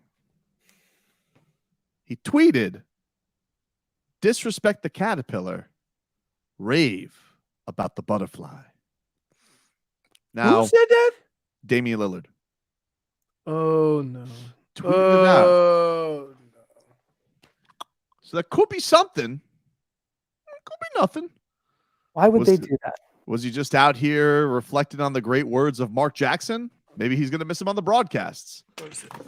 Why are you Golden State Warriors have been very blessed to be coached over these past 4 years by great coaches, and to borrow Mark's line, but even better people. Well, I'll say this. Steve Kerr has done an outstanding job. He's sitting the best team in basketball today. Deserves a lot of credit. And I think while giving him credit, there's no need to take credit away from the past. You cannot disrespect the caterpillar and rave about the butterfly. Curry drains a three, and that. Okay. Wise words. Okay. Wise words from Mark Jackson. We won't hear anymore because he's not with ESPN. I don't know if he'll go somewhere else, but Mark Jackson, wisdom. Wisdom. Dude is out here and he's spitting that wisdom. You cannot disrespect the caterpillar and rave about the butterfly. But, Marcos. Yeah. Why would Damian Lillard tweet that out? Is he sending a message to the Portland Trailblazers who are trying to come out of their chrysalis of the Damian Lillard era? And is he saying you guys are out here disrespecting the caterpillar that Damian Lillard had to walk and crawl before you guys could fly? And you guys are sitting me here, letting me just trapped in this cocoon that is Joe Cronin. Why would they do that? Or is he just listening to Lil Wayne? I don't know. Yeah, it could be. Everything could always be a song lyric, of course. We know that. I don't know. But I don't know, man. I don't know. I think there's more to it than just a song lyric with this. I feel like there is too. You know what we have down here? What's that? Butterfly World. Do you think he's talking about Butterfly World? I think Damian Lillard wants to go to Deerfield Beach. Okay. And I think he wants to go to Butterfly World, dude. Yeah, that's what he's saying. I think that's what's going on there. He's like, no state tax, a better opportunity at a championship, and Butterfly World in Deerfield Beach, of course. Those are the reasons he wants to sign with us. I was so sick with this right now because what I was doing, JFig says that's a stretch. I don't think so, JFig. I think it's, you ever been to Butterfly World? It's pretty great. Especially if you like butterflies. Caterpillar, though. You know, Butterfly World's going to be one of those places you take baby tadpole because you're just like, what do we do with the kid today who doesn't really know what's going on, but we just want to stroll around him. You're like, Butterfly World. That'll be a place we go. Looking forward to it. Oh, it's going to happen, dude.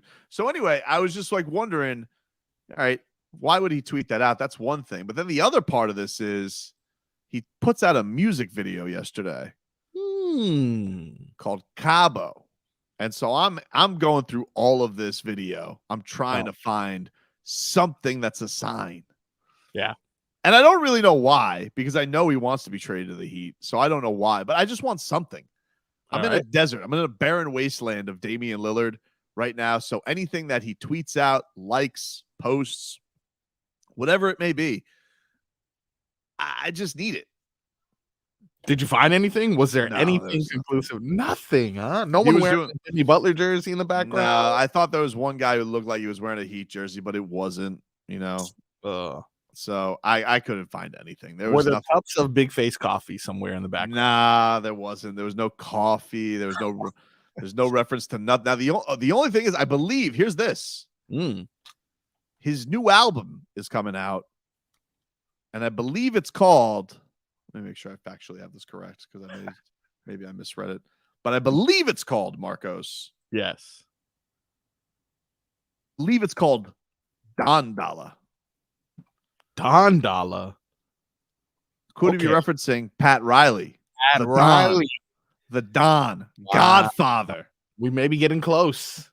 Could that be something? I don't know. Maybe. But it could be nothing. It could be So nothing. essentially you spent quite some time dissecting this video and going over it. I at one point thought that he threw up the 305, but he did not. It was like 2 threes. I don't know if that's a Oakland thing or whatever, but what would you be expecting though? Like, what would you expect him to like just at a certain point, he reveals the inside of his trench coat with a letter that says Cronin's taking too long or something. I don't know, dude. What would you expect for him to do, man? I don't know. I was hoping for a Cronin diss track called Frady Cat. Okay. Maybe some sort of cameo. Like, had I seen a cameo of what if Kyle Lowry? There was a cameo of someone boxing in the gym and it was Kyle Lowry. Maybe it was like Dame Dolla's like, thought I saw a putty tap, but turns out that Cronin's a Frady Cat. Oh gosh, this guy's got bars. Point for Tobin. I don't know what I'm looking for, dude. What I'm looking for is anything, dude. I want anything to happen. If anybody just anything, I don't care. I can I get a Jaime Jaquez subtweet something. Ooh, nice. I just want some juice. I miss it.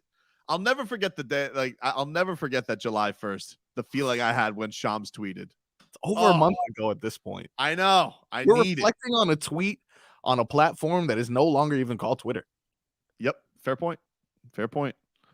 Gotta Fair turn off those point. notifications, dude. Fair point. Dude, what can happened? I just tell you? What the hell? Where did you go? So this happens periodically. I got Uber Eats for Fonz and Rebecca. The guy, the whatever app he's using for directions, takes him to the back of the house, down 142nd or whatever. And he's like, I'm here. No, you're not. I can see your car. So before he got there, I said, go to 136th and go to Saddlebrook. He goes, I'm at 136 Way. I don't see you. I'm like, so now I had to walk him, guide him into my house. He goes, I don't know what happened. The directions told me. That's why I sent you the message. So I had to steer him in like air traffic control. Make a left, make a left. You passed it up. So that's what I was yelling. Lucky for you, you missed Tobin. Drop some bars. Mr. Grips, he goes, Tobin really rhymed cat with cat. Never again, 15 cent. In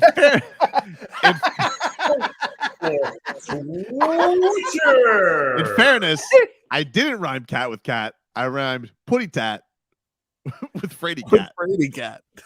Way different, dude.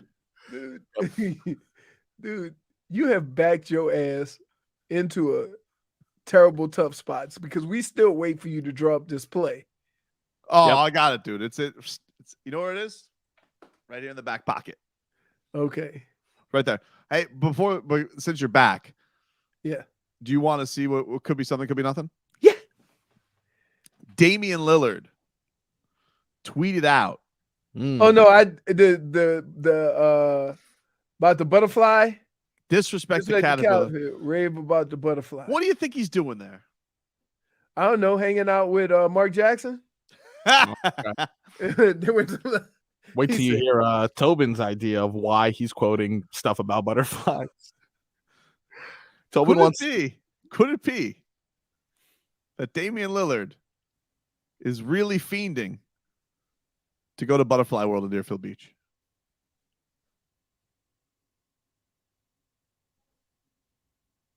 I guess that's a no. We supposed to respond to that? You're the reason why I cuss. But you know what? It ain't the kids, it ain't the family, the wife. It's you. Interesting. Well, Butterfly World. How many? Let me ask you this: how many athletes down here? Miami, Inter Miami, the Heat, Panthers. How many of those people actually know where Butterfly World is? Oh, I think everybody knows. It's No, billboards all over the place, no. dude. Don't try Everybody to make knows. your point. No, Everybody knows it's no. in your field. Everybody knows that. Wait,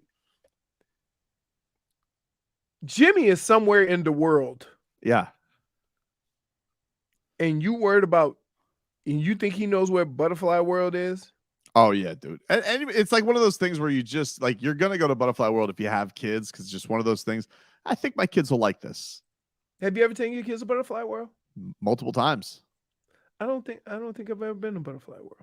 It's kind of lovely. It's it's very peaceful. Really? It's beautiful to see the metamorphosis. You know what? You and peaceful don't mix. So that's a lie. It's very peaceful. I'm telling you, dude. Because I picture you in there trying to do something to step things up a notch. I'm telling you, you love seeing the metamorphosis from caterpillar to butterfly, dude. Why am I getting a -1, JFig? Because -1. yes, you just sound foolish. Want my heat metamorphosis, but Cronin's got me here stuck in a chrysalis. -1. Damn it. For show poniness. What are you doing, dude? What are you doing? I'm just trying to get a feature on Dame Dolla, his new album. Now, what about that? Do you think Dame Dolla is talking about Pat Riley? That's what I'm saying, dude. That's what I'm saying, right? Maybe Don Shula. He's talking about Miami, just in general. Maybe. No one ever associates Don with Portland. I'll tell you that. Definitely not, dude. Definitely not. Yeah, that's true. Don, like if you the Don, you definitely coming out of Miami in some way. With all that cocaine.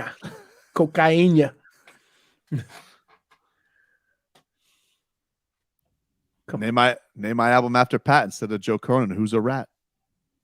I knew he was thinking of bars. I knew it. Something about his face. Hey, thinking of bars. Can you stop? Fair enough. Please. Can't wait to piece these together. Take a break. Back after this. The Dolphins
Welcome back, everybody. It's Tobin and Leroy here with you. 560 WQAM. Streaming live on YouTube and Twitch. Dolphins on the practice field right now. Apparently, it's raining over there, Leroy. Pouring rain. Was very strange as I walked in the studio, like at 9 something. It was sunny, but it was raining, and then it was like pouring rain for the first couple segments. Very strange. You ever feel like where it's like where it does the thing where it's just really hot, cloudy, and you just see lightning and hear thunder, but there's no rain? Yep. Yeah. Weirds me out, man. I don't like it. Really? Yeah, dude. It's like, what are they doing? You know, the clouds are short. You're weirded out by that, but then you could hit a possum for a home run.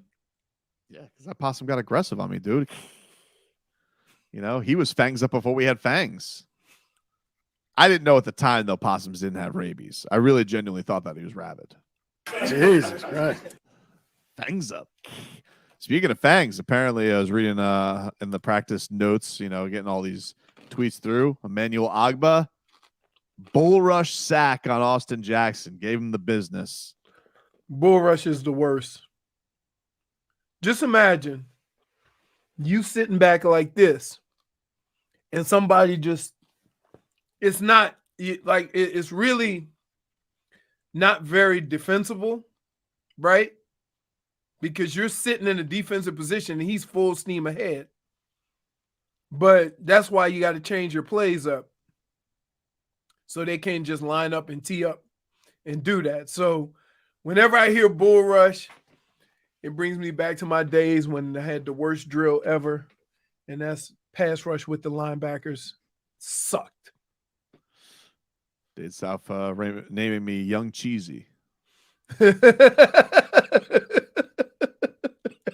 Tell you what, I was doing some work on that. There's something there, dude. There's something I think there. so, dude. I think I got it, you know? Young there, Cheesy. Wow. Yeah, there's definitely something there. You may get that feature you're looking for, man. Maybe. Yeah. Or you may be the reason he doesn't want to come down here. One of them. Little baby back ribs. Point for Bob Deep. Wow. Damn, dude. Blob Deep. You know, well, he would fit in right there with Mob Deep because isn't that with Sausage Fingers? Yikes. Forget You. He started with Mob Deep, right? Mob Deep, Prodigy, Havoc. No. Who is it? I'm trying to think of who's the guy that sings Forget You? CeeLo. CeeLo. Yeah, but no, he was in Goody Mob. Goody Mob. There you go. A lot of mobs. Yep. Fraudy by nature.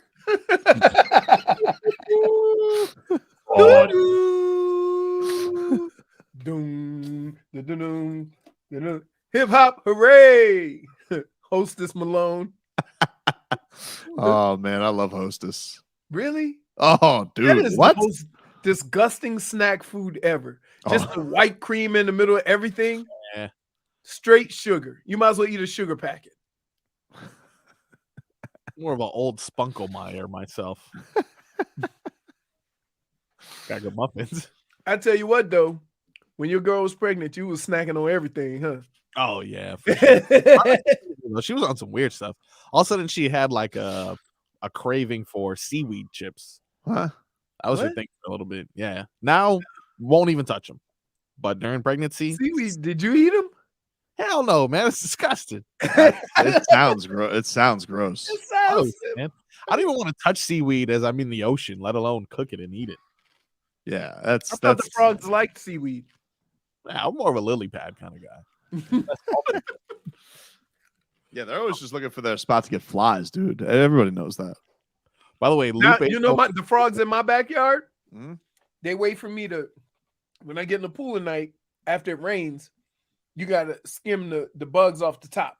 You know, Oh, yeah, of course. And I take my little net, skim them, put the net next to the pool, and they treat it like all you could eat. They all come over. So, yeah. Very nice of you, Leroy. I appreciate that. Thank you for looking out. Looking out for my fam. You know.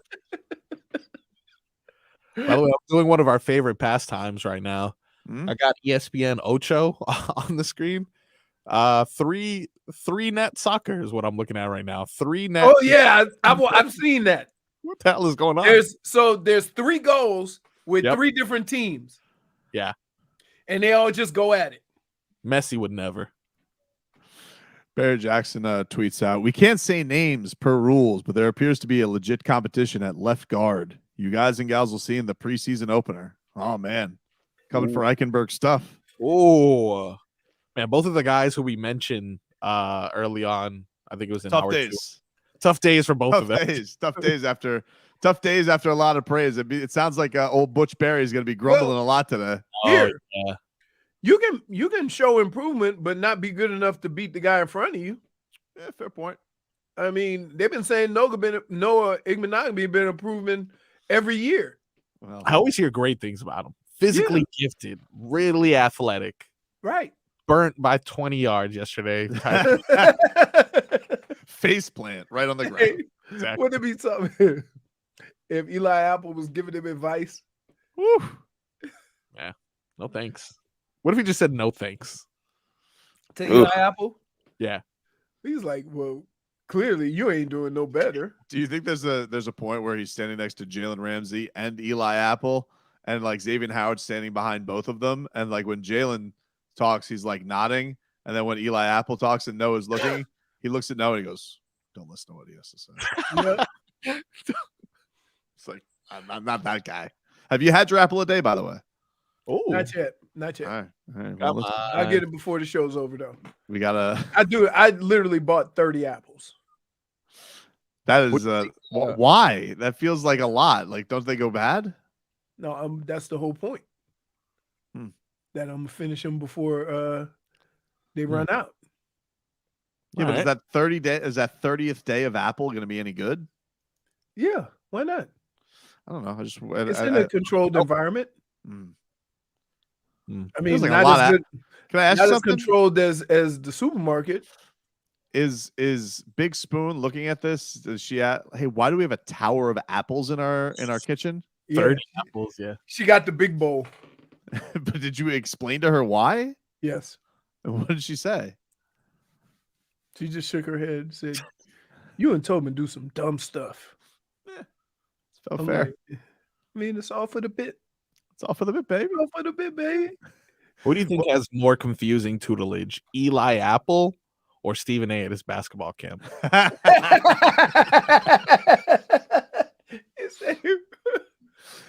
We'll take a quick break. Mix it on up. Coming up next.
Welcome back, everybody. It's Tobin and Leroy here with you on 560 WQAM. Take you up until 2 o'clock here on the show. Been a fun week back in South Florida, back from Vegas this week. And got an action-packed weekend coming on up. Marlins, fight game. Dolphins are scrimmaging tomorrow. We got Messi back on the pitch on Sunday. Seeing some of the prices go pretty hefty in Dallas to get the first road taste of Messi in action. So be excited. That guy has dominated. It's kind of right now, like you go to see Messi, you're guaranteed to see him score. Doesn't matter. He's just going out there and he's just lighting folks up. So very exciting to see what Messi is doing with the Pinks and seeing him back in action. One piece of news from the Dolphins, and as they just wrapped up camp, Cam Smith at one point today, he left the field walking, as the reporters are saying, gingerly off the field. Multiple saying gingerly. Barry Jackson, Chris Perkins, they have described him walking off as gingerly, Leroy. Gingerly for Cam Smith. It's Cam. There can't be an answer for everything. Yeah. When it comes to those things, yeah, it's Cam. Guys get banged up. Yeah, but he's a rookie, you know. First little taste of some adversity here with some gingerly walking. Is that like gingerly's like? Is that like a soft step on the hurt leg on the walk off? Is that what you would say gingerly is? They could also say noticeable limp. Noticeable limp, I feel like, is worse than gingerly. Yeah, I agree. You know, I feel like gingerly's the bottom of the foot injuries. Yeah. How many bones have you broken? Bones? Yeah. None. Okay. What would you? But you think gingerly, noticeable limp are samesies? Yeah, pretty much. I don't think so, dude. I feel like you can't walk gingerly without walking with a limp. See, here's what I would say. I would say gingerly is the start of it. That's bubbling up. Ooh, he's walking off gingerly. But then, like the next day, if he's still walking, or after the game, he's still walking with a noticeable limp.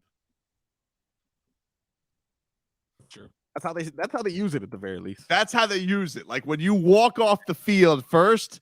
Oh, look, he's leaving the field. How many bones have you broken, Marcos? I've cracked a couple chicken bones in my day. The old love marrow. You wouldn't agree with that though? Like as soon as you idiot, as soon as you leave the field, oh, he's off the field gingerly. But like when he's like, oh, he just go to Sal Palantonio. I would say he left the locker room with a noticeable limp. So you leave the field gingerly, but you leave the locker room with a noticeable limp. Has it gotten worse? Perhaps with the time. You leave the show every day like an idiot. What's wrong with you? Thought you had something. Marcos, let's mix it on up,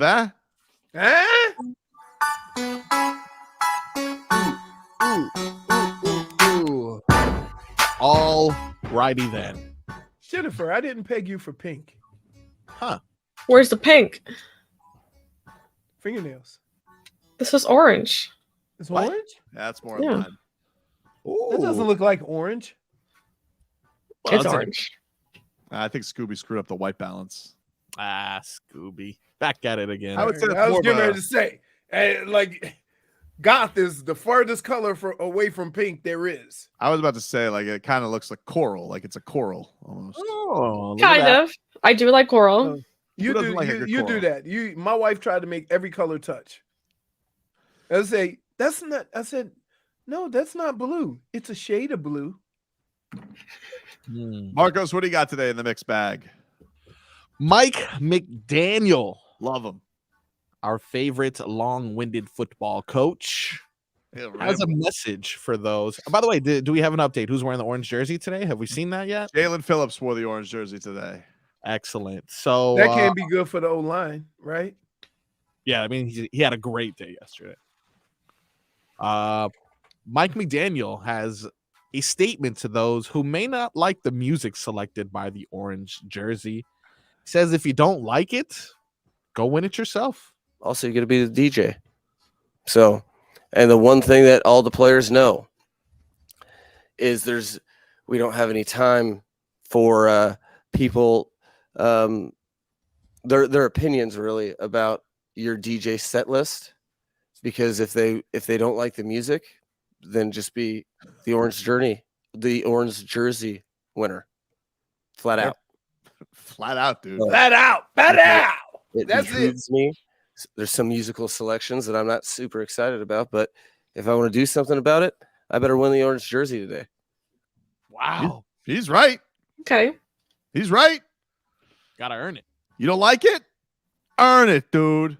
Yeah. Eichenberg, you want that Slayer? I don't know why I'm assuming he just likes heavy metal. You want that? Go not get pancaked. Yeah. Don't get When you bull work out, run. you have to work out to heavy metal. No, you don't. What do you? Yeah, work you out? do. What do you work out to? Like bloodlust? Like what is the skull crackers? Yes. Rockville? Rockville, yes. I do not work out to It keeps me motivated.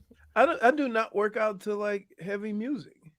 Yeah. JFig, you can just see JFig at the squat rack. She's like she takes off the shoes because she's one of the people who takes off the shoes. Let's get this. Wait, let's do this.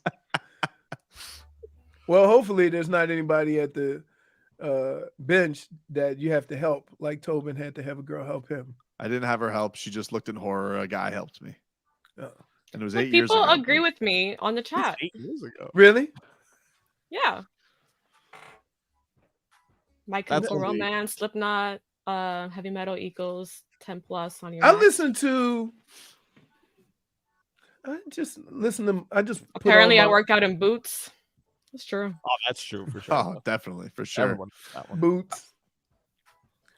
No, Mark- I don't listen to real hardcore music. You think you think that Vic Fangio when he's on the treadmill listens to swing? No, I think you listen to Old Blue Eyes. While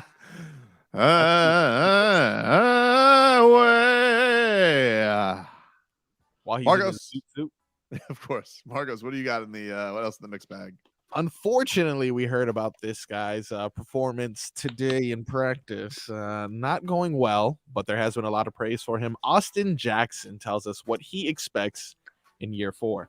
Well, I'm grateful for the opportunity first and foremost. No matter the situation, even when we went losing 7 games, my second year, moving from tackle, all that stuff, like I've just been grateful through it all, and I've had confidence in myself through it all. So, I'm just excited that I'm still here and get the opportunity to play football. I think, great things that happen.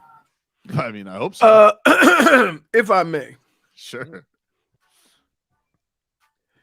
It's time to be less grateful and time to be more productive. You're grateful on Because draft if your night, too. production don't catch up to your gratefulness, then you won't have nothing to be grateful for. That's a fact. You can put whatever twist you want on it. But you keep looking around and being grateful without production, it'll be over. I think they'll keep on to him, though. I think for some reason they like him and Eichenberg. And we don't see on a daily basis why they do or don't. But I do believe that they try to find spots for both of those guys because they really believe that they can take that next step. Yeah, listen, there were high picks by Chris Greer. Like he wants them to work out. And I think Mike was talking about this yesterday with Austin. Is like he didn't really get to see him last year. Leg was, his ankles broken the whole basic year. So right, it's really hard. I'll just say this: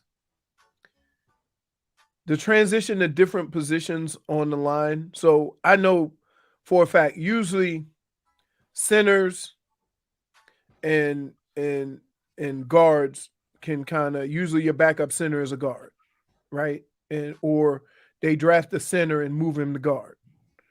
But to switch from side to side with tackle and left tackle, and that's tough. That's tough. That's not as easy as it sounds. So I give him a little credit because they've been moving him around a lot, and maybe they just haven't found a spot where he's comfortable or that he can be the most productive. Marcos, what else is in the mixed bag today? We are switching things up now to a little bit of basketball. Dwight Howard recently was quoted discussing the difference between LeBron and Kobe. as we all know, he famously played with Kobe, who called him soft. And he did famously call him soft. And I believe he was on that championship Laker team, wasn't he? Right? It was him and JaVale McGee as the big guys. Yeah, I believe he was on the championship team in the bubble. Yes. So, asterisk. This is what he had to say about the two athletes. Man, Kobe and LeBron. LeBron almost act like somebody from the South Side of Georgia. We act kind of like twins, joking, silly, have a good time. We get on the court, you still gonna have a good time, but we're gonna dominate. Kobe ain't with nobody. He might not come to the locker room and talk. And everybody like, so he just gonna walk all the way past us. Got nobody up, give a head nod or nothing. He just walked past us. But you know, that's just how he would come in. I guess now looking back on it, he probably was doing that just to get everybody ready for practice because we too loud. He coming in there, we joking around, laughing. But you know, he was just a little different. He was just different in his approach. But that's Kobe. That's what made him who he is. I can tell you, I can give you another example, is that Kobe didn't give a damn about anybody. We going to work and we going to get this done. LeBron wanted more of a relationship with everybody. So when he came at you like that, it comes from a place, you know, of kind of friendship or whatever. And there's ways to do it. I know a bunch of people that were, you know, like that. I knew people that came in the locker room that were all business, ready to go to work, and I knew people who were jokesters. I was a jokester because you had to joke to go and take that ass beating every week. That's like you had to tell jokes because otherwise, if you were serious about it, you wouldn't make it. So you were me? No, I wasn't. Dude, let me tell you. Same page. I talked a boatload until the game started. I ain't talking during the game, which everybody found amazing. Can we play this? As somebody said, can we play twice a week to shut Leroy up? Anything else in the mixed bag, Marcos? Yes, indeed. One of our favorite artists, Snacklemore or Mac and Cheese Miller. I'm just going through all the Twitches recently dropped this song, and so far it's getting rave reviews on the TikTok.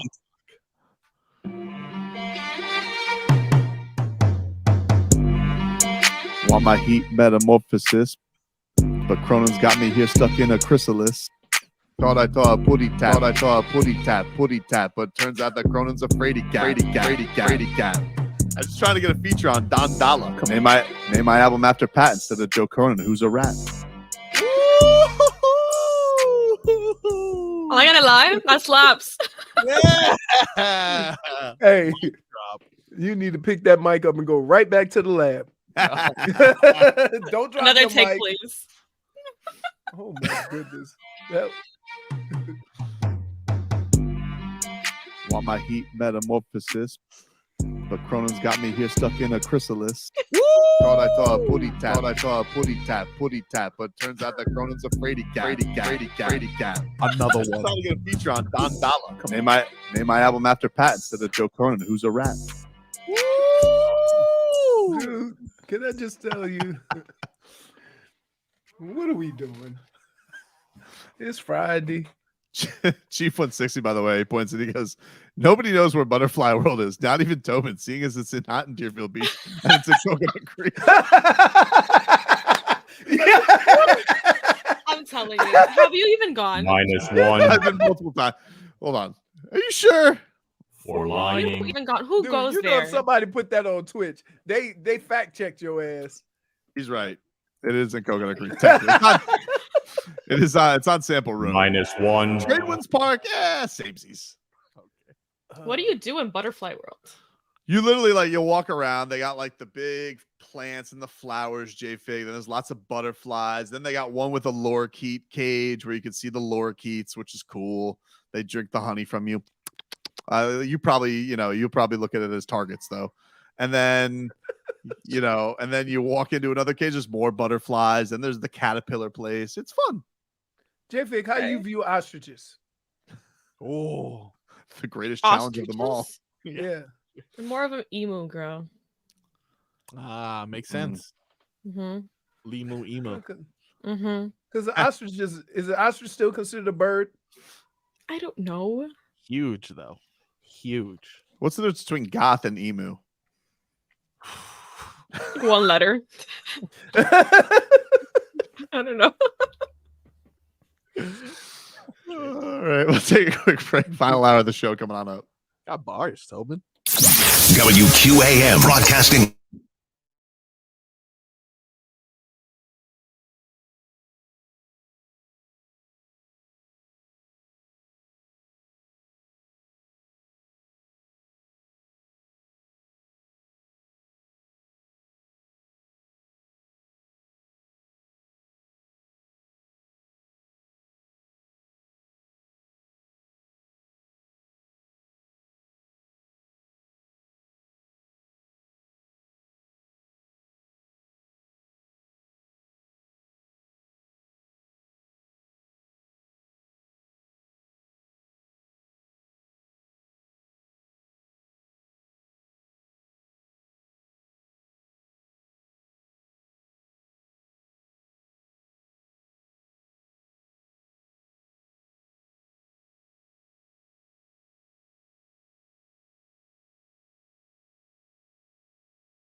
but I can't make them stay. At least that's what people say. That's what people say. But I keep cruising. Can't stop, won't stop. Welcome back, everybody. Tobin and Leroy here with you on 560 WQAM. Take you up until 2 o'clock here on the program.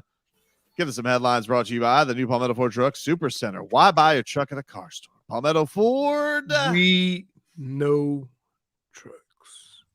Yesterday, football was back in action. Jets, they coughed it up, lost to the Browns in the Hall of Fame game, which was headlined by their Hall of Famers, Darrelle Revis and Joe Thomas. Whoa. Okay. So this must have been something that was talked about so much. It was the topic of the CBS Sports Minute as I got in this morning. Did Darrelle Revis have a beer belly? I don't understand why people are making fun of him about this. Why can't Revis be fat now? He doesn't play. He lived on Revis Island for years. Let him be fat now. People are making fun of Revis for putting on a little bit of a belly. Like, give him a break. What do they expect? We all can't be as handsome as Leroy Horde in our retirement. I just think it was I mean, it's not like he's like shockingly fat. Did you see Revis yesterday, Leroy? No. I know you're one to point things out, especially when it comes to Marlins middle relievers. When you get done with football, it's the hardest thing in the world to do. You used to eating 5,000 to 10,000 calories a day, and then you would get done with football. They want you to go back to 2,000 like normal humans. Sometimes it takes a minute. Yeah, give Revis a break, dude. He just needed a bigger shirt. That's They talked about that on the CBS Sports Minute. That was the topic of CBS Sports. What were they saying, dude? They're like, well, you know, they were such. Do you have it? I want to hear them. I want to hear them fat shame. That's not nice. I can definitely get it for you. In the meantime, I'm also gonna upload a picture so we can make our own determinations. But I don't think it was that egregious that he deserved to be. I mean, he's a Hall of Famer. They're honoring him. You guys are worried about how well his T-shirt fit. I mean, look, nobody looks in better shape than Zach Thomas. Zach Thomas looks incredible right now. He can still go. This is Darrelle Revis. Whoa! I mean, like, maybe should have gone with a bigger polo, but like, you know. Well, when they called him and asked him what size, that's the other thing you don't give up on. It's not terrible. It's not terrible. Like, look, if he had it's not the build of a cornerback. Not anymore. He's not a quarterback anymore. I mean, usually people, when they go into public in front of a bunch of people, they say, you know what, I'm going to get my body right for this. Right? I mean, JFig, if you got a wedding coming up in a few months, what you going to do? You ain't going to be out there. So, last year I went to a wedding and I said I was going to go to the gym. I never did. Oh. I didn't change my eating habits either, so. Dade South says he's Barrel Revis. Somebody else is getting it besides me. Point for Twitcher. He says Joe Thomas is also in incredible shape. Yeah, but he got to go backwards. But here's the deal. And I hate to do this, but these are facts. Except for a couple of exceptions. And that one exception would be who's the nose tackle that just passed that played for Baltimore? Goose. He got big. I mean, he was big. But for the most part, the white guys spend their whole career trying to keep weight on. And the black guys are just naturally big. They trying to keep weight off. So when football ends, a lot of white guys get real skinny. Black guys blow up. The old Jeff. So, I mean, look at Romberg. Romberg got in good shape, yes. Right. Jeff Saturday famously lost a lot of weight. Yeah. Because they eating, 2 pizzas and steak and all that to keep that weight on. It seems so unhealthy. This is not as unhealthy as guys cutting weight for a fight. Yeah, that seems fair point. I think 20 pounds in a day or something like that. That's it gets crazy. This is the Sports Minute talking about the Darrelle Revis shirt incident. It's not even an incident. This is John Marks with the CBS Sports Minute. Watching the Hall of Fame game, and everybody was saying the same thing about Darrelle Revis after his appearance on the TV broadcast. Yeah, he's not exactly in playing shape. Yes, he had a bit of a belly, the old spare tire, the Labanza, but it wasn't that bad. And in all seriousness, he hasn't played in 5 years. And let's show some respect. He's an all-time great and was on the broadcast because he's about to be inducted into the Hall of Fame.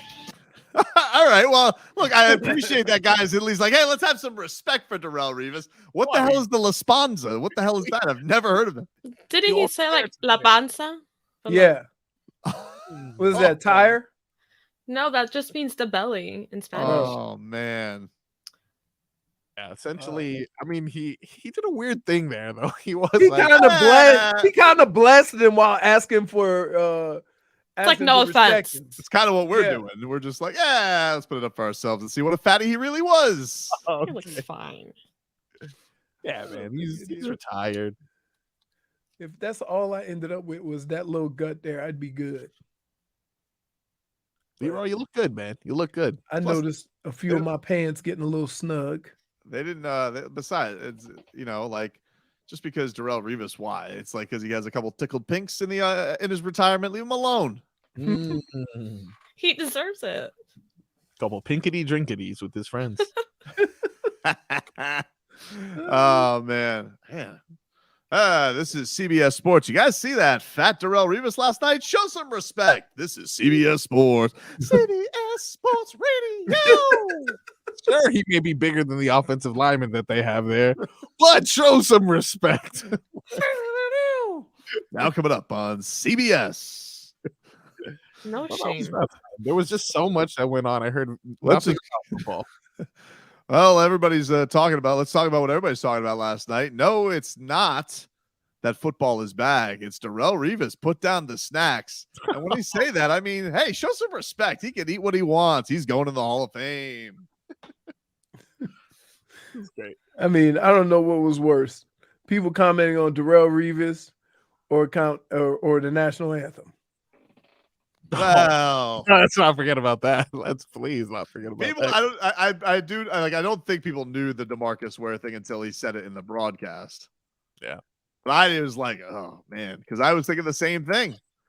The one thing though is like the Hall of Fame did tweet out yesterday. Turns out DeMarcus Ware is a man of many talents. Okay. It should really just be turns out DeMarcus Ware is a really good friend. For lying.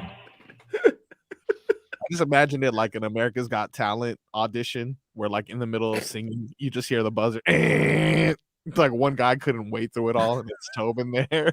Like, I've seen enough. Don't quit your day job, buddy. Did anyone see any football though? A little bit of it. I watched a little bit of it. Just to get the, the smell of football back. But I'm kind of, I told you I watched enough to realize one thing: the Browns have gone away from the tiny quarterback. Yeah, all their quarterbacks had cannons, 6'3" or above. Yeah, I think they found a body type they liked, especially last year. Jacoby Brissett fit into that as well, so they're just continuing the trend. Right, but nobody is, even though like DeMarcus Ware did do it for a really good reason. No one's telling him last night. Everybody's saying, "Hey, you nailed it, buddy." Yeah, no, because he's very scary looking. I think anyone's gonna be like, I don't know, dude. I mean, a little off. He's been out of football for a while too. He looks good though. Yeah, I was listening to it right now. It was cute. Okay. Cute. Okay. You make it sound like when a 5-year-old sings the national anthem. You did good, buddy. You did good. It's a Great nice job, shot. DeMarcus. Great job. Great job. You did that.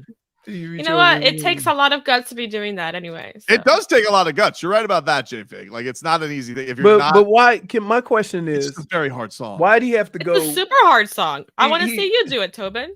No. Hey, Robbie did it once. He did. I wish I could. Wait, he did it. No, but in true Robbie fashion, he said, "I'm betting the under on the national anthem because I sung it in my mind, and we like sing it." He goes, he said, and then at the end, and he was like, But you know what? figured it I out. like that DeMarcus was kind of into it, and he was like, He was the very hand into it. gestures. Hey, you know how you and I do, Leroy? But can I just say this? Being into it don't make it good. Well, you know what? I prefer this over the Fergie one. Sorry. Oh well, listen, Fergie's professional. She's a professional. She's professional. So She expected more.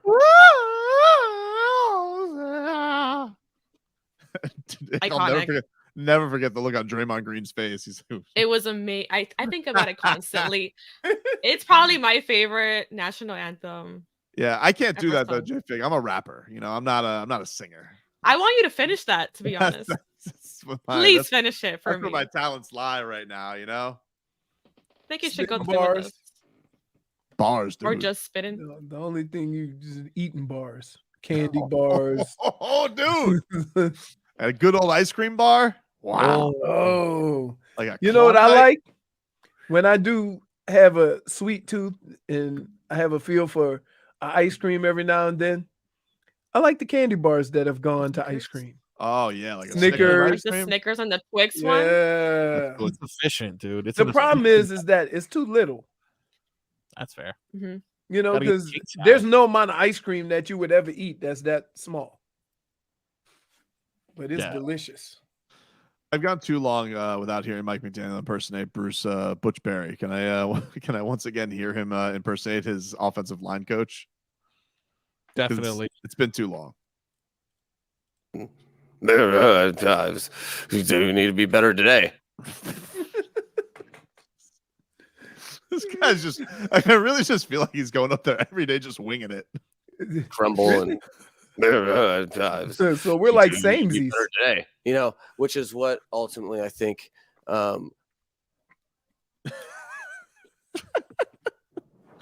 Oh man. Take a quick break. Back with more after this.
All right, welcome back. It's Tobin and Leroy here with you. I got a little "you dead to me" coming on up.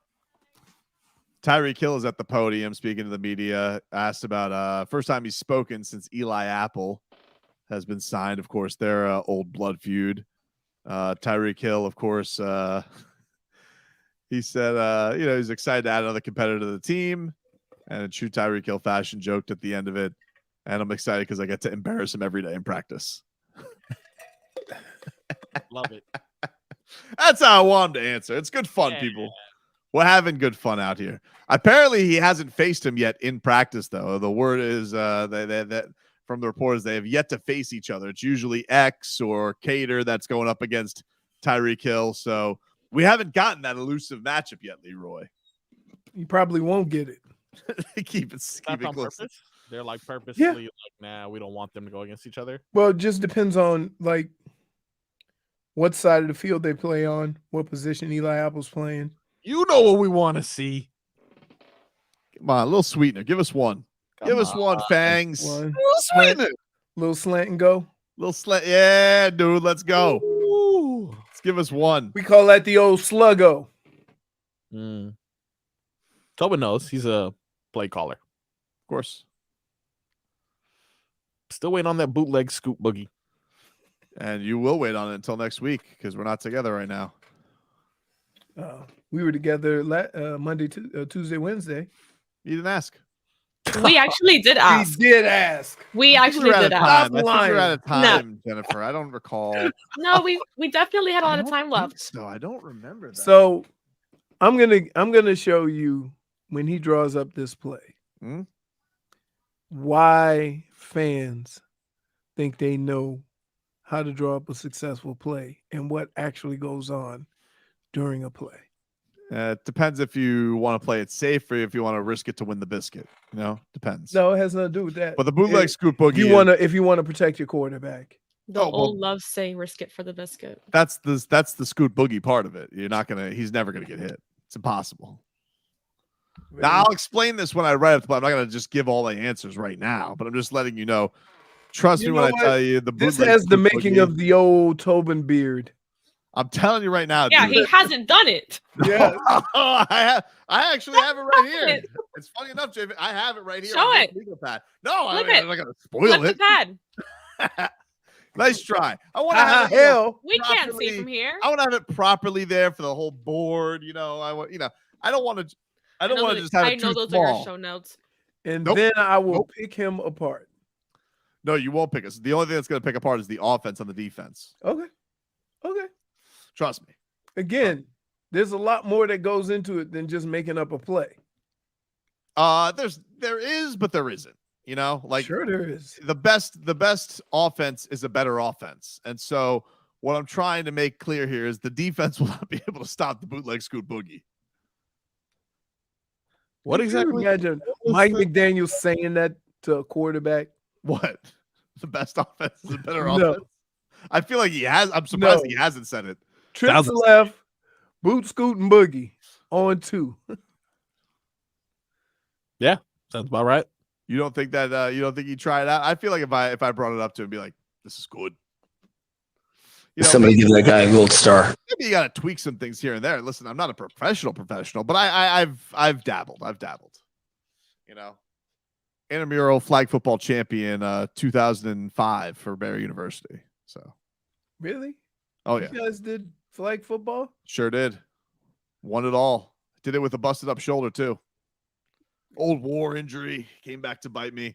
I still sucked it up for the championship game. What position did you play? Touchdown catcher. Oh, great. All right, Chris Carter. As a fellow champion, turkey bowl champion, I got all the faith in Tobin. And just, sometimes you got to draw it up in the dirt, You just gotta draw it up in the dirt.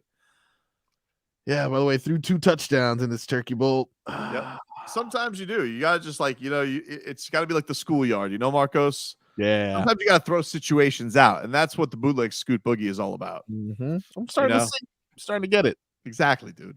Exactly. What do you think, Leroy? Hardware, huh? You get it. I never got hardware. That's not true. You're in a Roosevelt. You're on the wall. Oh no, I got that one. Pro Bowl stuff? They didn't give you anything? Not a trophy. Huh. Gave us a check. That's much better than a damn trophy. Oh, I can't give everyone. Definitely can't invite JFig to the Turkey Bowl. It'd be a turkey shoot. Oswald says, does anyone think the Hurricanes are going to leave the ACC? I sure hope they do. I'm sick of this ACC. It's been terrible for the Canes. I said years ago, eventually there will be 3 or 4 major conferences. Who just left today? Didn't Oregon leave for the Big 12? No, the Big 10. Big 10. No, and they didn't leave for them. The Big 10 has been given the okay to talk to Oregon and somebody else. Washington. Yeah. Well, that'll be fun. You get to go up to the Pacific Northwest, Leroy. I mean, Michigan used to be the champions of the West. Is it West? I don't know where it is. It says they are. It says the Big 10 is in the final stages of adding Oregon and Washington. Yeah. Yikes. So there you go. But no, the Canes right now stuck in the ACC. We'll see what happens. What's they got that Nike money. ACC, SEC, Big 12, Big 10? Is that essentially like the 4 major ones left? Is the big you got the Pac-12. There's 5. Wow. Didn't someone recently leave the Pac-12 too, or something like that? Yeah, USC and UCLA. Oh, okay. Yeah, Pac-12. And they Pac-12. went to the SEC. It was SEC? Oh no, the Big 10. Well, it sounds like the Big 12, or it sounds like the Pac-12 rats off a ship. Well, if you combine the Pac-12 and the Big 10, then you could have the championship at the Rose Bowl. Instead in Detroit.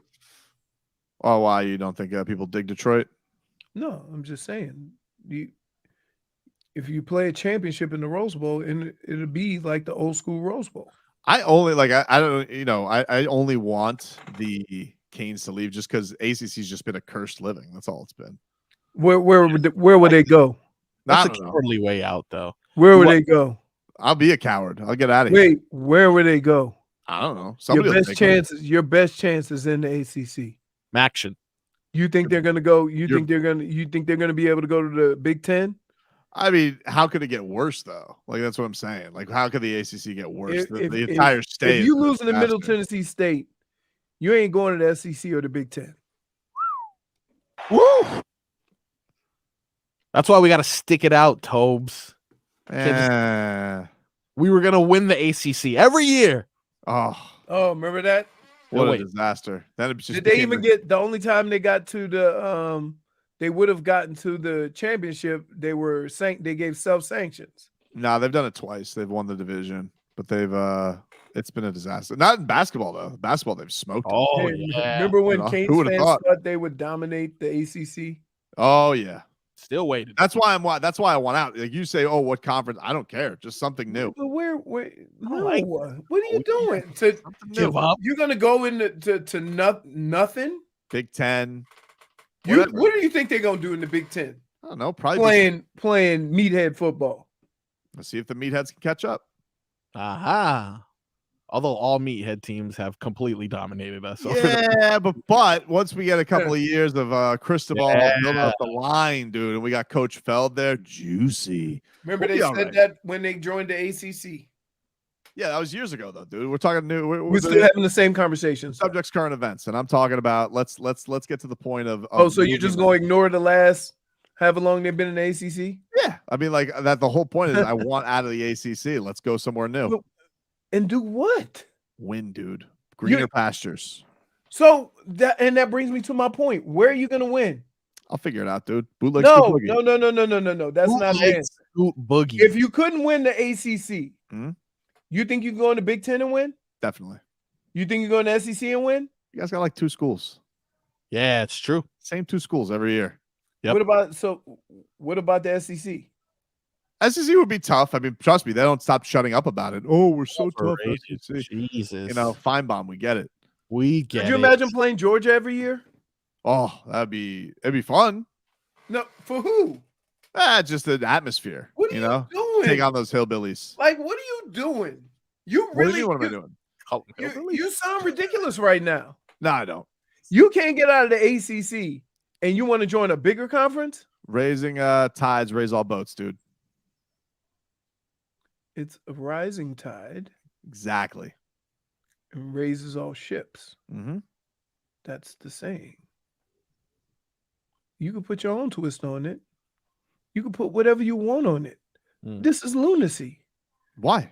You have lost your damn mind. I don't understand. Like, what's the problem? If you can't beat the teams in the ACC, you think the ACC is better than any of those other two conferences? It's not a measure of better. It's just been a cursed living. Sometimes if you're not good enough to get out of the easier conference, how are you going to be good enough to get out of the better one? Because sometimes it's just your atmosphere and you need to get away. And like that's just what it's just been a cursed living in the ACC. Your so you go logic somewhere new. Amazes me. That's fine. That's the most ridiculous thing I've ever heard.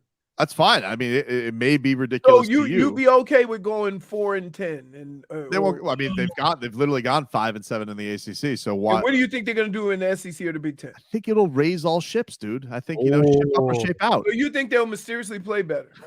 And the only reason why they played the way they've been playing is because they're in the ACC. Yeah, I think it's been part of it. Yes. So why, if it's that easy, why haven't they mown through the ACC yet? Why is it that? No, I'm saying it's not been easy in the ACC, but it has nothing to do with talent. It's just a yes, it does. It has everything to do with talent. I don't think so. So you think any of these? Let me ask you this: you think Michigan, if they were in the ACC, they would have won it every year? I think they would have competed. Okay, Clemson was really. Clemson has been really good. Clemson has been really good. But I think if Michigan was in the ACC, they'd be saying it's Michigan or Clemson. Mm-hmm. Whereas if Miami were to go to any of those other conferences, everybody would think they just went and made the money grab, that they're not going to contend for a championship. They could use a money grab. Money grab would be nice. The ACC has a terrible deal. Oh, my goodness. Also, it sucks. I have to scour the internet to find Hurricanes games sometimes on the ACC network. Oh my god, the worst. Yeah. You know, get you on national TV. Being better. I mean, no, they're on national. I mean, they're on national TV plenty, but it's always once they are on national TV, it's like Chris Fowler. We get embarrassed. Yeah, I'm waiting for it. And you want to go up in class. Yeah, because it doesn't matter. We've already been embarrassed, so let's have some more fun. I get to. That's not fun. Losing is not fun. But you're getting. See, you're missing the point of all this, which is they've been losing anyway. What? They're losing anyway because they're in the ACC. So let's lose and be in a bigger conference. Exactly. Good point. Vanderbilt's in the SEC. Look at that. Powder puff. Didn't Vanderbilt just recently go to a SEC championship game? Did they? Vanderbilt, Schmanderbilt. That's what I say, dude. Let's get the hardware. See, you would go into the SEC thinking, "Oh, we can handle Vanderbilt," and I'm like, well, look, I've seen the Canes lose to North Carolina many a years in a row. I'm sick of that, dude. I want to go to let's get some new blood beating us at least. I think you guys are discrediting the amount of talent the ACC has. Really? One of the best quarterback prospects of the past couple years. Two of the best. May? Oh, yes. I was talking about Trevor Lawrence out of the ACC. This other guy that came out of North Carolina recently. Then they have some good running backs. North Carolina was pretty decent. Clemson is always good. Those Canes are good. You had two running backs that ran for 500 yards against you. They were good. What do you think the SEC or the Big Ten is going to do? I mean, it doesn't mean they're going to do better. They were more competitive against Texas A&M last year than they were against some ACC. That's because Texas A&M was bad. It doesn't matter. You're just making it a conference thing. Conference. They were more embarrassed against Middle Tennessee State than they were in SEC school. So you think that the Canes, if they went to the Big Ten or the SEC, would be more competitive? Yeah. Yep. Based on what? Rising tides, dude. No. I will get. Rising tides and Tide tablets to clean things up. Okay, we're just naming Tide things at this point. Play a little "You're Dead to Me" next. 1, 2, 3.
All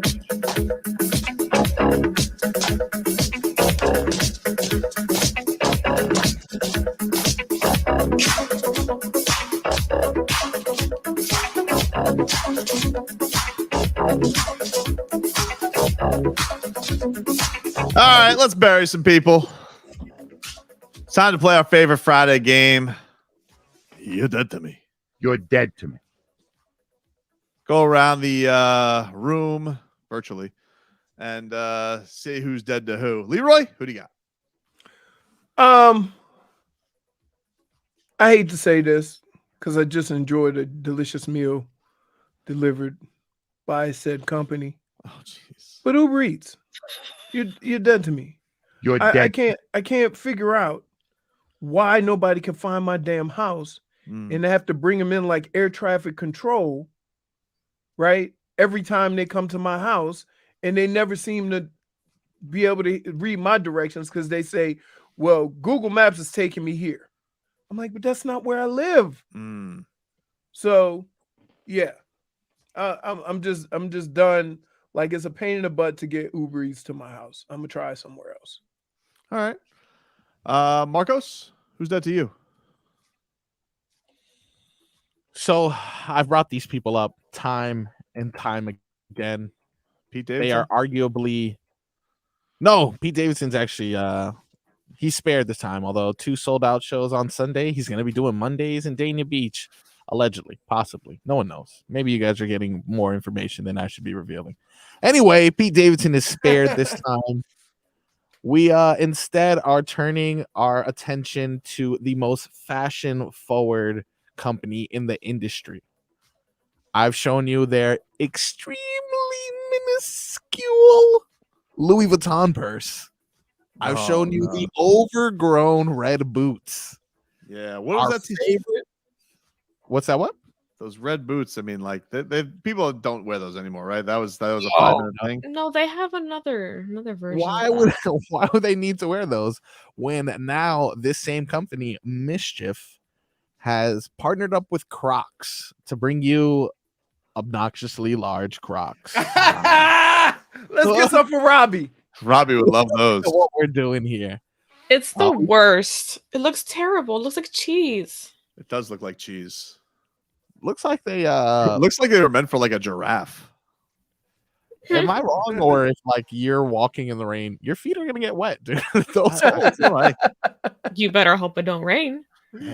And if you ever worn Crocs, I've worn Crocs like 3 times, right? If you go to Publix and you cross that painted area, it's a slip and slide. They got no grip. No grip. It's dangerous. Well, with these, if you walk by the painted area, you may blend in. They are street paint yellow. That's something right there, dude. JFig, you're dead to me. You're dead to me. Okay, so what's that? Nice graphic. Oh, thank you. Okay, so for me, my dead to me. Animal she picked. My dead to me. To anyone who says Taylor Swift is only for 12-year-olds, and I'm talking to you, Schmeathan. Wow! What's wrong with you guys? You just don't understand what Taylor Swift is all about, or what her music is about, or just in general the whole fandom. You just don't understand.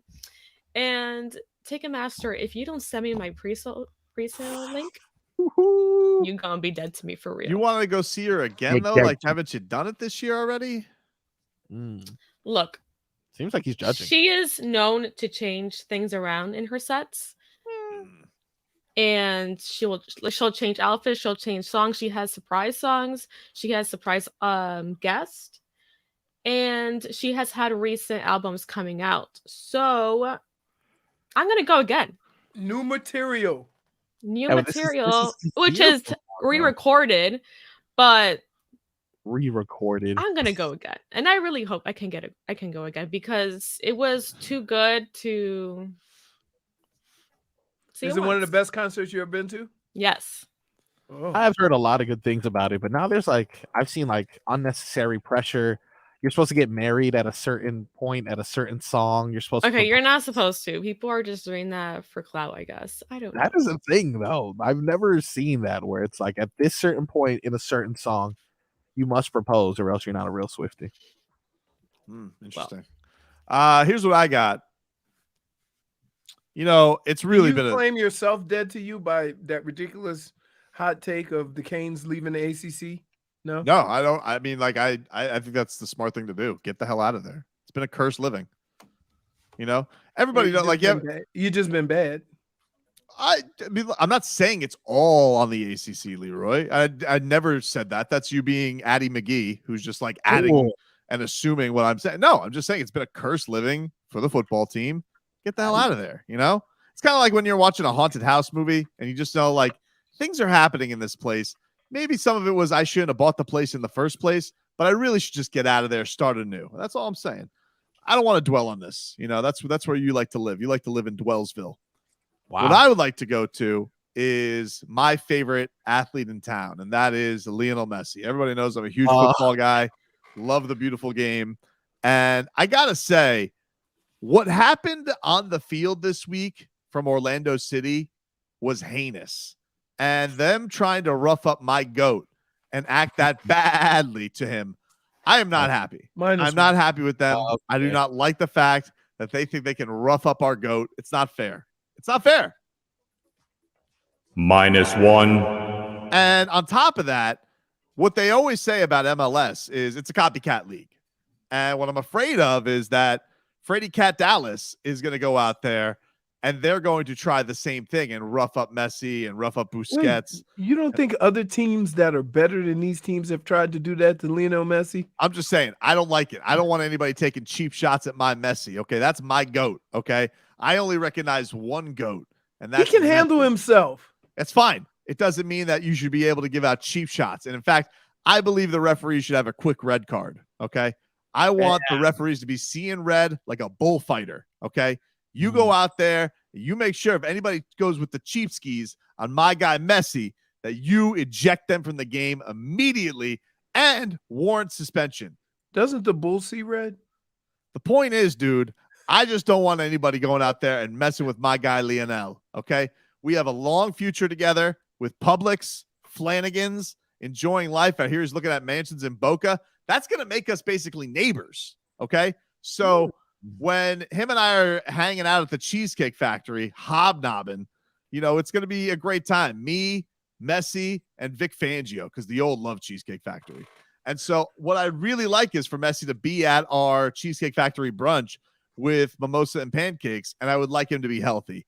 And I swear to God, if I see any of these teams try and rough up my guy Messi again, I'm not having it. So ergo, I bring this back in a roundabout way of saying, Orlando City, you're dead to me for doing this. You're dead to me for starting a trend, and I don't like it.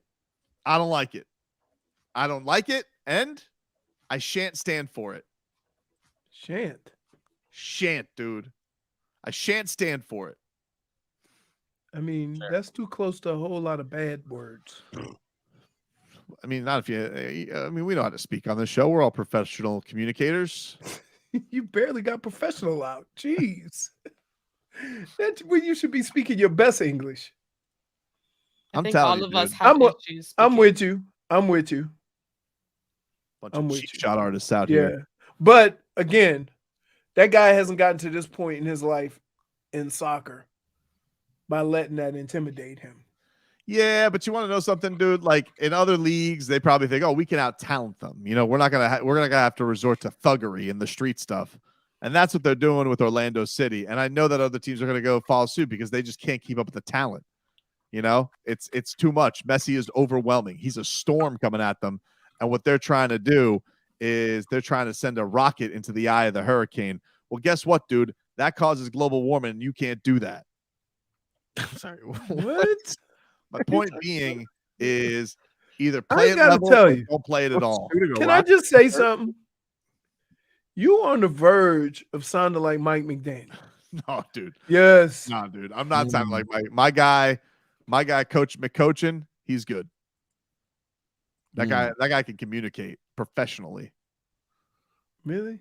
Oh, Like yeah. everybody on this show. To transition. I think you're onto something with that whole shooting a rocket into a hurricane. I think there's a movie there. I'm positive. I think that's Hurricane. The slaughterhouse. Yeah. That's what causes it, dude. Gotta be careful.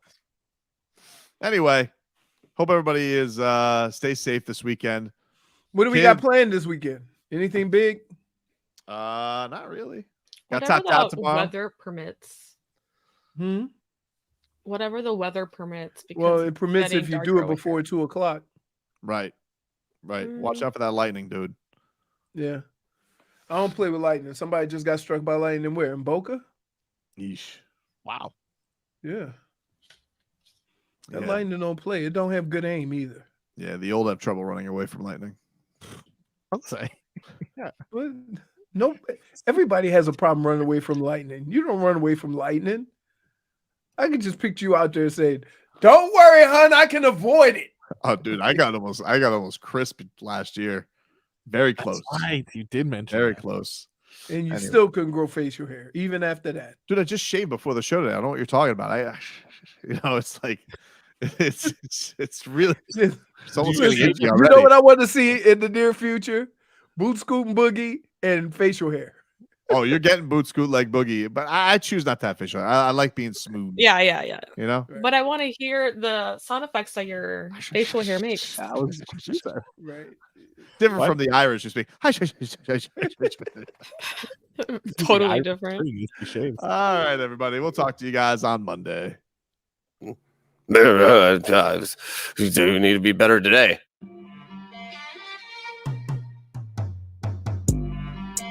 Want my heat metamorphosis, but Cronin's got me here stuck in a chrysalis. Thought I saw a putty tap, but turns out that Cronin's a fraidy cat. I was trying to get a feature on Dame Dolla. Name my album after Pat instead of Joe Cronin, who's a rat. I see y'all when I see y'all. Breaking